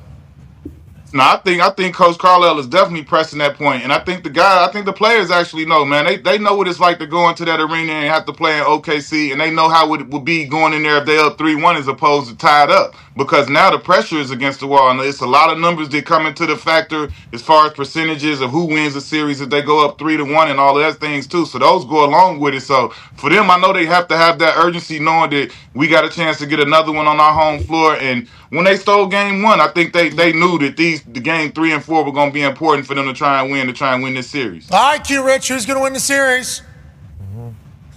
Hey man, I'm coming a little closer, but I gotta go with OKC right now, man. I think they get game 4, and then it's gonna be the best out of 3, and they have the home court advantage. 2 of those final 3 will be on their court. So all right. I know you guys don't want to hear that. For the record, again, I don't have a horse in the race, so I wasn't upset last night when Indy won. I was at home. I loved it. It was a great game. I enjoyed the game. Yeah. High competition. That's all I asked for. I'm not out here. I might be different if the Magic were in it, because I do some broadcasting for the Magic, so I do a little homework. Yeah, we know that's not. Yeah, we know that's not going to happen. Never. Yeah, that's how you gonna do City Beautiful. I love Orlando, though. I do love Orlando. I've spent a lot of time in Orlando. Love that city, and also Disney World. Disney's the best. Universal. Epic World is here now. The new Nintendo World and all of that stuff is open. That's a new big deal. Harry Potter World. Ever heard of it? Changed my life. Yeah, that's the most Caucasian place on earth. Avatar ride. Out of this world. Avatar ride. Avatar is out of this world. Those little dirt bikes. I'm fucking in there. I'm in Pandora, bro. They're misting my face. I'm bopping wood. Water and everything. Avatar is unreal. Yeah. What was the one? What was the one? I went to that other place. Space Mountain? No. No, is that what it was? Space Mountain's the GOAT, but Splash Mountain? No, there's a new roller coaster. Remember, they asked me if I wanted my own train. I didn't know what that meant. Yeah. And then they made everybody fucking wait as me and my wife walk in this side door. We have our own, dude. Guardians of the Galaxy. It might have been Guardians of the Galaxy. That one. You did it right then. You had the VIP take you around. That's the best. You can't go any other way. You got to go with the VIP. I agree.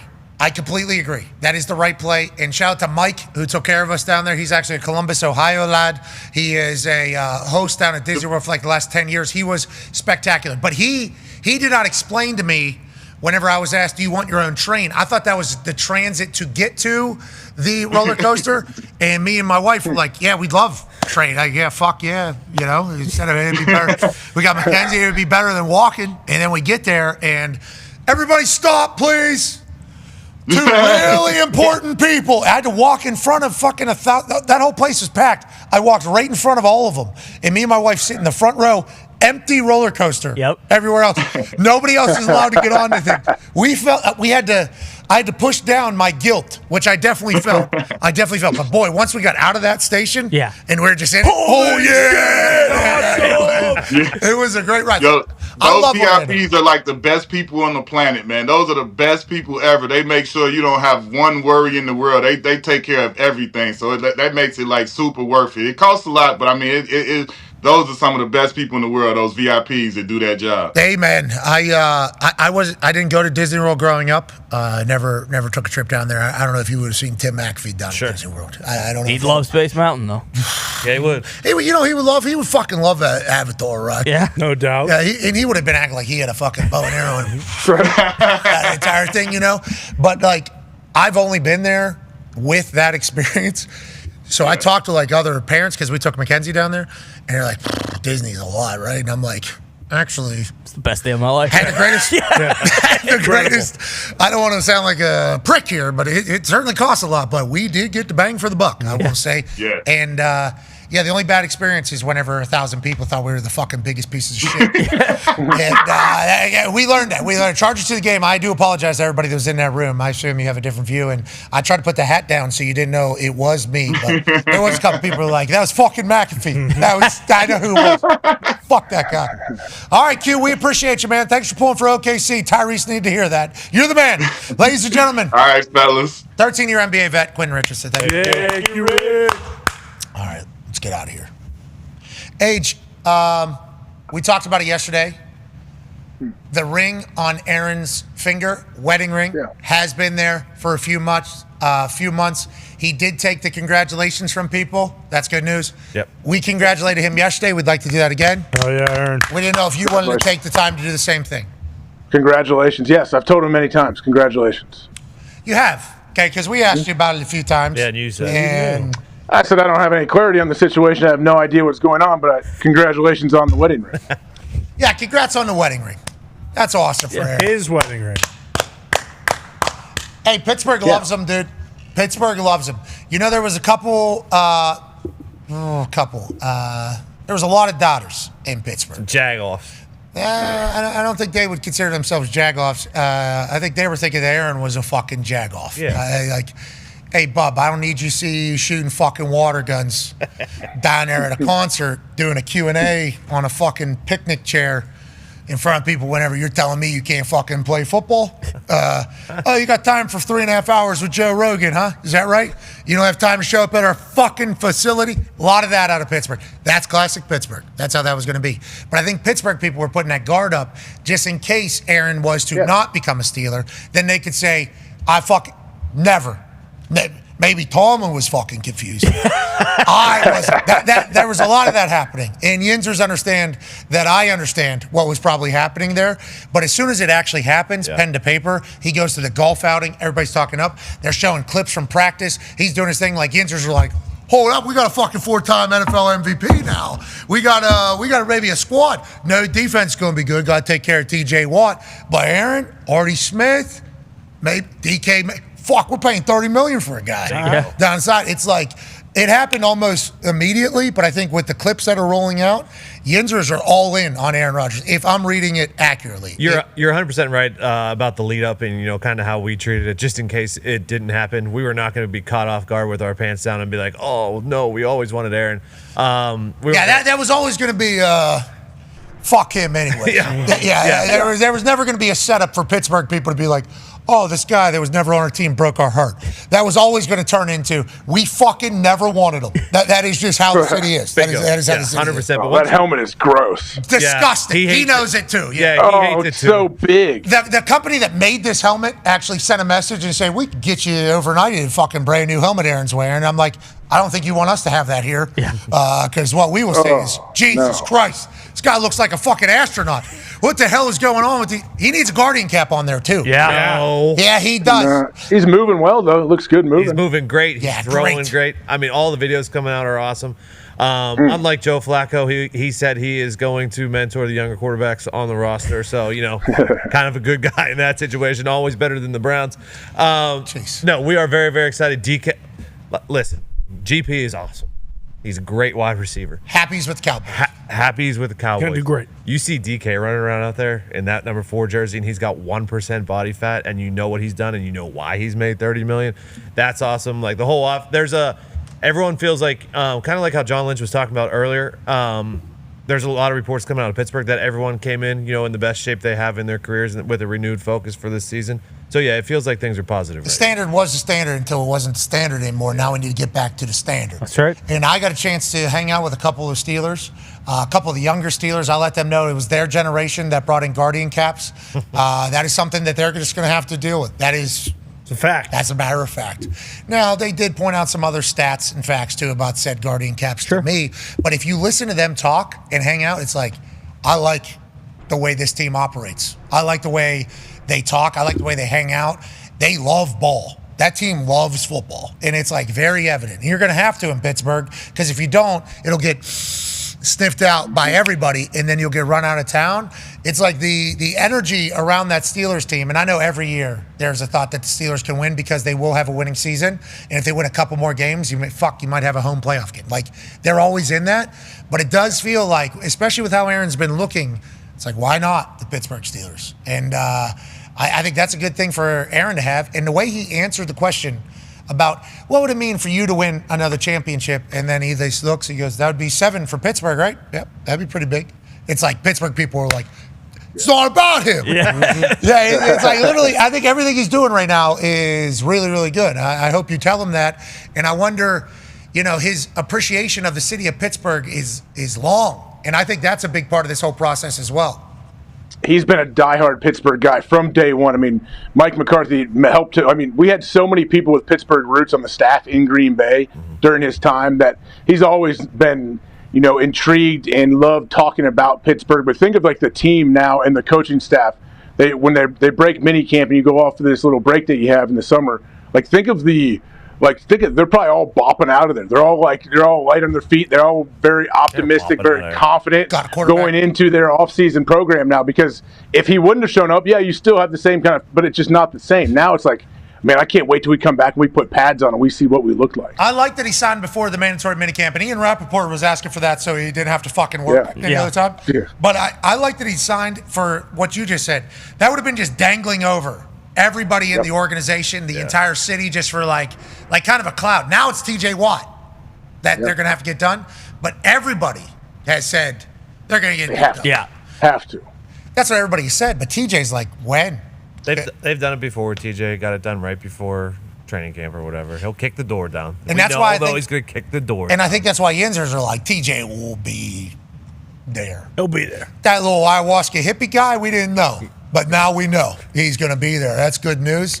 I'm excited for the Pittsburgh Steelers faithful. Legit. I am very pumped up for Steelers fans because that is a city that, what's your problem? What's your problem?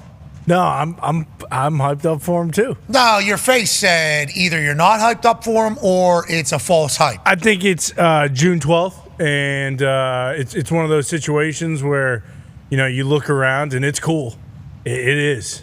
But the only team that the Pittsburgh Steelers respect in that division is the Baltimore Ravens, and there's a reason for that. And Baltimore, basically everything they've done has been... You're saying Baltimore still exists. I think and Buffalo still exists. Bingo. And Kansas City still exists. And the Chargers are, potentially going to do their thing. No, the Chargers fall into the same category as I'd put the Steelers, where it's like, hey, they're going to be solid, they're going to be really good, but when it comes to those, tiers of teams, they're not in the upper tier. Yeah. That's what I mean. Yeah, they can earn their way in. Yeah, the Steelers play the Patriots week 3, and if you're a Steelers fan, I know for a fact you're thinking, if we better beat the Patriots week 3 in Gillette. Yeah, he just put a W on a exactly. And if you're a Patriots fan, you're looking at it as okay, if the Patriots beat the Steelers, then we might have something here. And that's not a shot at Pittsburgh, and I don't think it's a shot at New England either, because I think that's just the state of both teams. But I do think there is that reality of, having Aaron's awesome, but because of how terrible the last 1 year, because 2 years ago was an injury, how terrible last year was with Devontae and Garrett Wilson and Breece Hall and all these incredible players. The one thing that the Jets didn't really have was a veteran O-line, and the one thing the Steelers have is a young O-line. Listen, the Jets organization doesn't count. Completely agree. Just like if he was on the Browns, it wouldn't have counted there either. Completely agree. But if they were scoring 30 points a game with the Jets, and then the defense was giving up 35, that'd be one thing. He had 30 and 10. His Dahn years are career years for other guys. Look it up. It's a fact. Coen has been the great depiction. Yeah. Yes, he has. You're right. He has been a great. He even got caught up in the microphone on the live show. I don't want this fucking jag off. Fucking done with us. And I'm like, yo, we are live right now, bro. This is not off-air conversation. It's 12:02. Yeah, we are on air right now. Because off air, every day that went by, he would read everybody saying, Aaron's going. Then he would see Aaron doing something else. And he, like every other Yinzer, would react the same way. I'm fucking done with this guy. I think that was Monday after the lawn chair on the stage with Stud. Yeah, and you were like, I'm fucking sick of this guy. In Pittsburgh, people, this guy hadn't even been on the team yet. Why isn't he at practice? Well, he's not on the fucking team. We're sick of it. We're sick of him not being on the team. It's like, well, he's never been on the team. Yeah, but now he's supposed, It's too much. And then Tone took that energy from over there onto the show. Yep. And I had to remind him, hey, people are hearing what you're saying right now. And Tone was like, fuck it. Needs to be said. This is how we feel. And then as soon as he signs, now Tone, listen to the research. He's got 30 and 10. He has a 4-time MVP. He's done he's watching that. He's watching that Enigma documentary. Going, that's our fucking quarterback. I think everyone should watch it. It'll change your opinion. The best part is he was actually had 28 and 12, but 30 and 10 sounds so much better. He's already lying for this guy. He's already lying for this guy. I sent Aaron a text that when you win in Pittsburgh, Like, Yinzers will murder people for you for the rest of your life. And that's a matter of fact. But you potentially were the person that they wanted murdered before you even joined. That's how it should be. That's how it should be. He's got to respect that. Great football town. I'm from a town with the great football team. He didn't know Sticks. Whoa. He said they'd play a song. It was. And the third quarter, fourth quarter. Did he really? Yeah. Yeah. And it's like. I think he knew. I think he was just. Could you imagine if he would have been sitting up there? And he just goes, they go, how does it feel to be a Pittsburgh Steeler? And he goes, the only song I'm listening to is Sing Along If You Know It. Oh, mama, I'm in fear for my life from the long. Oh, mama. You got a Kaboli. Boom, boom. Kaboli starts breakdancing right in front of him. Long I thought they were changing the song. Moving that quick. Mike Studd's newest breakout single. What's that called? There's a chance. There's a chance. I think it's called Renegade. What if Mike Studd does a remix of Styx Renegade? Oh, mama! I'm in fear for my life. He doesn't. That's not. He's type more of a music spoken he word makes. guy. No, we can't sing like him. I don't know. We just ruined it. Slam poetry? Yeah. From the long arm of the law. Oh, Menace, put an end to my running, and I'm so far from my home. And he goes, Papa. I hate that version. Well, get used to it. You haven't even You're heard the going to whole do it song. like that. Someone's I'm not been about out there that. with I'm out already. You haven't I'm out heard the whole already. song Sorry. yet. I'm out already. Sorry. Jelly Roll asking me to sing that song in front of 45,000 people was certainly something. You sang a good amount of it. You sang much more than I thought you were going to. Yeah, I was looking for a fucking when you're deep in water and they throw you a life preserver. Yeah, I thought that was happening, and I don't think I asked enough questions before we went up on that stage. Like, hey, when are you, professional singer? Pretty big stage. When are you going to start the walk to get out here? Because pretty lonely island out here. Big stage, big stadium. Big ass stadium. Yeah. Actually, is what you guys are calling it. And what a song. I mean, that song is awesome. The Styx people sent us some beer, right? Yeah, they did. Renegade Lager. How is it? It was really good. Really good. I wouldn't say it's really good. How's it stack up to the real American beer? No, I mean, it's one of those goofy ass beers that people like to make. It's like fucking 14% alcohol or something. I mean, it's, yeah, sure. You drink one of them. Well, yeah, exactly. Yeah, it's got like the grapefruit finish. It's just not for me. If you like IPAs, you'll probably love it. It's called Oh Mama. Oh Mama, yeah. Oh Mama, I don't need another one of these is what I call it. But as long as the label says what it is. It is a neat looking can. I'll give them that. It is a neat looking can. It is. Great song. Great song. I love Styx. Great band. Every time you open one, you go, oh, mama. It's funny you mentioned that. I did that, verbatim. This morning? No. Okay, I didn't know if it was grilled chicken and oh mama. 8:30, oh mama. No, listen, it's Thursday night? I might have a couple pops tonight because I was very responsible with how many pops I had last night. Reward yourself. I'm proud of me. Yeah, exactly. Do it. Exactly. Last night could have been a little bit of a runaway. It could have been a runaway. I could have really dedicated to making it a runaway, but I said, you know what? We got a basketball game to win. Yeah, I want to remember this moment. I want to remember everything that's going on around. And you were max efforting for us. I was. Talk had a couple moments when he wasn't given max energy. Did you see that? Oh, yeah. Yeah, Talk would sit down every once in a while. It's like, Talk. He was clapping when everybody else was yelling, defense. And he was. Yeah. Well, that just kind of just couldn't get in there. Human being. He was clapping during the defense part. I looked over at him. I'm like, Talk, you're not helping anything. You're actually hurting the whole thing. It's kind of what Talk does. That was his first Yay Sports event.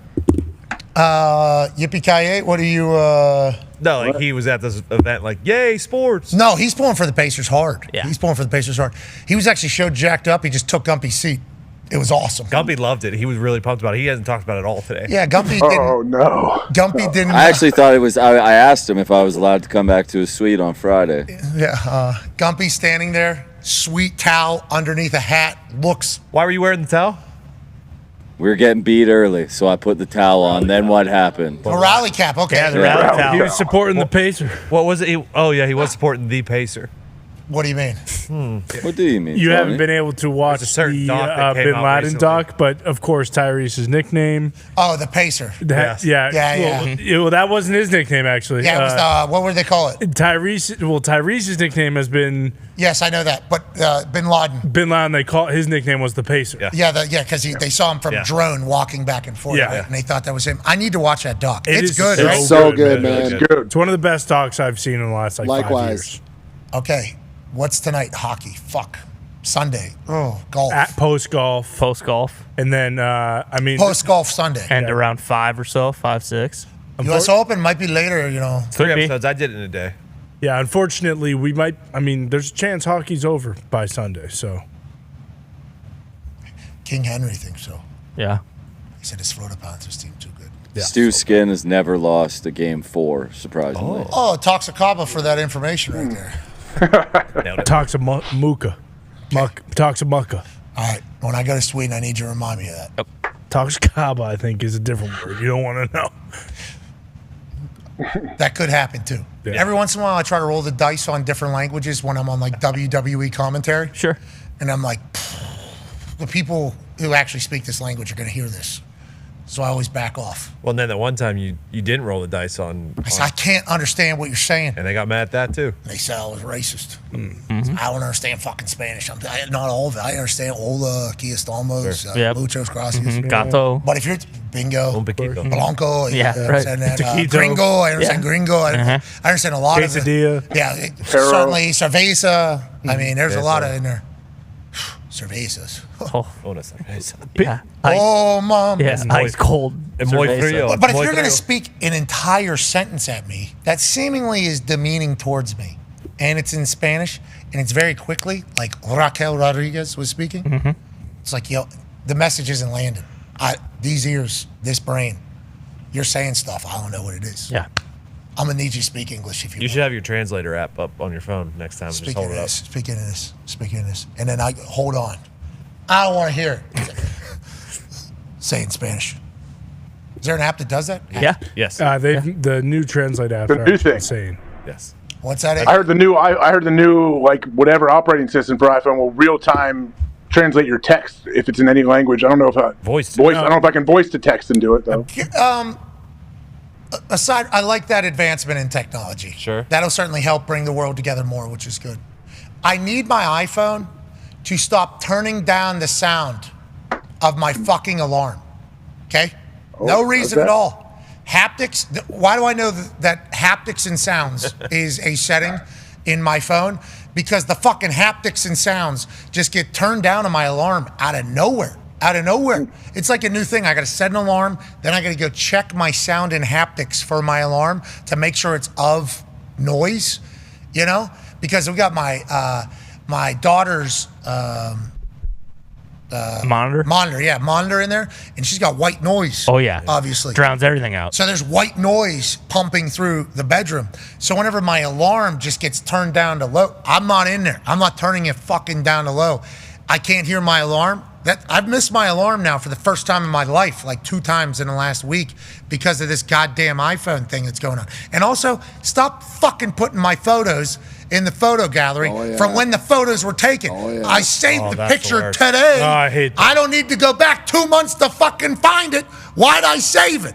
There's Tim Apple has done some good things, and we are appreciative of Tim Apple. There's some things that happen with this phone. I'm like, it's supposed to be smart. This is the dumbest shit I've ever seen in my life. Exactly. Why are you making my life worse? The photo thing, I have learned. So you're saying like you saw a photo from March 15th, 2025? And then I saved it. Yeah, no, like Bill will send me a photo from like 3 days ago. Yes. I will save photo. It'll then go into my gallery from 3 days ago. They say you can turn down a little setting down on the lower left that says date saved as opposed to picture taken.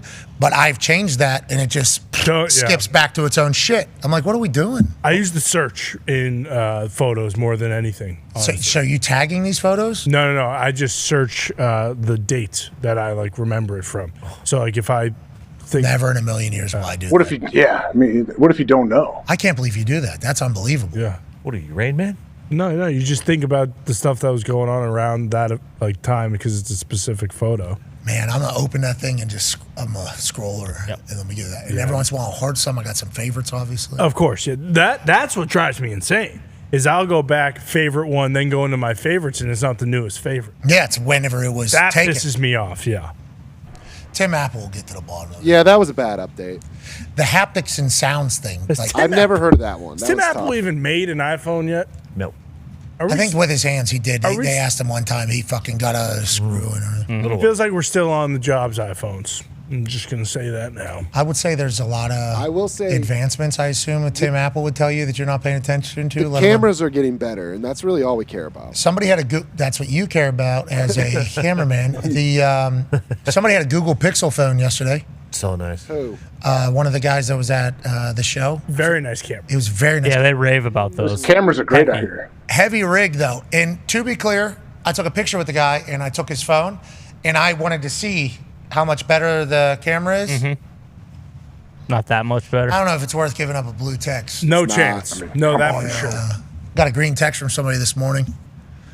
Loser! It's tough for me to respond to. If I don't know the number and it's green, I apologize. I'm fucking out. Then I get a like a guilt trip message about, because I'm not conforming to fucking blah, blah, blah, blah, blah, blah, blah. You're gonna get hacked. I'm not. It's like actually they say that your guys' phones. Yeah, I'm not going to get hacked. Yeah, Tim Apple. Been pretty good at that. Nah, I'm sure Tim Apple was pounding the pavement in the security room. So we're not giving him credit for anything. Like what does he get credit for? Does anyone use AI features on their iPhone? No. 'Cause I don't, but he added that. I've heard the Chat GPT app rather than the actual AI functions on your phone are much better. But I use Grok all the time. I use Grok. Yeah, I'm straight to Grok. Just right there, so easy. Yeah. You can ask Grok anything. I asked Grok for image of Aaron at his wedding. And what it show you? It pulled something up. Was it the actual one? I don't know if it was. the Maybe actual we don't know. Yeah. AJ, were you there? Were you the best man? Did you speak? That's why AJ's so pissed. No, I don't know. Was there a ceremony? What'd they do? I hope they do have you tell us. You would be there in the ceremony. If you get a chance to speak, if they have like a reception or something later, which we have seen before. Some people have 4 weddings. It's a good move. But what's the anniversary? We found out what the anniversary was. It was not the 3rd wedding. First one. The It was the anniversary party, was the yeah. first one. Yeah. So, Foxy owes me $200. Bingo. Because we weren't at the wedding. Nope. No, it was something else. Yeah. Bingo. I don't know the exact. Yeah, layup. Yeah. So whenever you speak at the 3rd wedding that you guys have, maybe for the 4th wedding they have, you need to you need to start with a little Okay. Yeah, AJ, fucking test them out. Maybe I will. Are you coming out here tomorrow? Yeah, I'll be there. All right, safe travels. I think there's going to be some rain. There's going to be some rain. Definitely go. I'm a great driver in the rain. Rain keeps me awake. It's good. Well, rain makes corn. Corn makes whiskey. Ty only had 2 of those last night. I did. Fucking sign, seal, deliver. My mouth to God's ear. I mean, the dump with the puke over top in the same toilet. That's tough. Maybe it was. That's tough. What was He's got skinny legs. What was the brand of the first whiskey? Sailor Jerry. No, I Puking on did his dong? not have a fucking Sailor Jerry. And Pacers were in the NBA Finals. Okay? This was supposed to be some VIP event, allegedly. Me and Tony kind of just got shuffled in there when we were going to go up the suite. Oh, were you down below? Yeah. Oh, did you see the NBA Finals? What? No, what I saw was the flower? fucking... No, there was two ladies dressed up as the Larry O'Brien trophy. Yeah, we did see them. They said, phenomenal. have a nice night. That was great. What else? What I did see, though, was the fucking bottom shelf booze selection. I took one look at it, said, Jesus Christ, I haven't had Sailor Jerry since I was a sophomore in high school. You kidding me? That's what we're serving? So, no, I didn't have a booze cocktail there. They didn't. You had to wait till we got upstairs. And fucking thing. And so, yeah, I had a couple Jack and Diets, but they were very liberal with the, hey, Very. you're getting 1 shot in here, okay? And then you're getting 3/4 of a can of Diet Pepsi. Maybe that's what it was. You think it was all Diet Pepsi? I think it was the Diet Pepsi instead. Diet Pepsi's good with the Jack. I think Diet Pepsi shit. No, I agree. But with the Jack, I think it's better. Personally. See, I'm just so conditioned to Diet Coke, though. Me as well. That, like, maybe you just threw off my equilibrium. Is it Diet Coke, though? What? Is it Diet Coke? We don't Diet do Coke. this. All right, let's get out of here. We're not talking about AJ, we you're appreciate right. you, buddy. The fuck am I doing? All right. You're the greatest. We will see you tomorrow. Boys in the back, great work. Great work. Good work, boys. Shout out to Q Rich answering a cold FaceTime, knowing that we were going to shit talk him relentlessly. Shout out to Henrik Lundqvist, Liam Coen, John Lynch, and the band, Adam Schefter. Yeah. Just think about me, band. Yeah. Fucking list. Okay. Bunch of names. What do? You send a text or an email, banned. That's what you do? Just a heads up. Fucking 6 letters, brother. BANNED. Never forget it. The fuck out. All these people that talk about our business are very interesting because in a lot of situations, and this is going to sound very narcissistic, there's only one person that has the answer. Okay? And that would be me. Mm-hmm. And I don't talk to that fucking guy. So how would he ever... You don't speak rat. I think I could, though. Pop, pop, pop, pop, pop, pop, pop. I'm soft. There you go. Oh, that is what it is, isn't it? Yeah. So that's an interesting thing, you know? It's like, I don't really get it. We're 3 years into this thing, too. Burke Magnus gave a great quote. He knows. I mean, you put your picture next to Shefty's on there. Shefty's banned from that show. Like that everyone's clicking on that. He knows what he's doing. Yeah, and I guess the naivety of whenever we started licensing our show through ESPN, and once again, full creative control, still own my company 100%, still, all that, but partner with ESPN. In the green, by the way, I remember a lot of articles about how grotesquely overpaid we were. Okay. And I've learned about the lack of business knowledge that a lot of these writers have, including the one who wrote about this morning on how this all works. It's like, I thought there was going to be like a, hey, we're coming in here to do that. And instead, that's like 3 years ago. And then now you got somebody in ESPN at a high level. We know who it is. Mm-hmm. He knows we know who it is, too. Oh, okay. He knows. You know. We all know. Everybody knows who it is. And it's like, listen up, you little rat, okay? This is the future, I think, of what people who are much more important to the company than you are thinking. And we are just trying to be an additive to sports media. And it's like, if you just continue to shit stories out of context, so many missing parts of things just to try to make us look bad. Like 3 years into this, it's like, come on. We've made money for the company. I think we've done good things for the company. I think there's been some awards that have been given to some shows that there's just like, come on, At what point are we just going to fucking just leave us the fuck alone almost, Just, but I wake up, there's another thing being written about you being a piece of shit. It's like, great. It's fucking great. Can't wait to continue to do it. But I appreciate Burke Magnus going to bat for us. That was the most definitive statement that has been made by actual people with power at that company. And there's this level right below there, but probably a couple, maybe a little bit low, that they all think they're somebody. Y'all motherfuckers are dinosaurs, bro. You are about to get run the fuck into extinction. And you know it. And it's only a matter of time before everybody else knows it. With that being said, let's fucking enjoy this life. We're lucky to do it. We'll be live from Gamebridge Fieldhouse tomorrow. That has been confirmed. And we appreciate you all so much that follow along. Like, you're the greatest people on earth for allowing us to do this. And we'll continue to try to be an additive to sports media and society as a whole. Be a friend, tell a friend something nice. It might change your life. We're in this thing together. Team on me. Team on 3. 1, 2, 3. Team. Goodbye.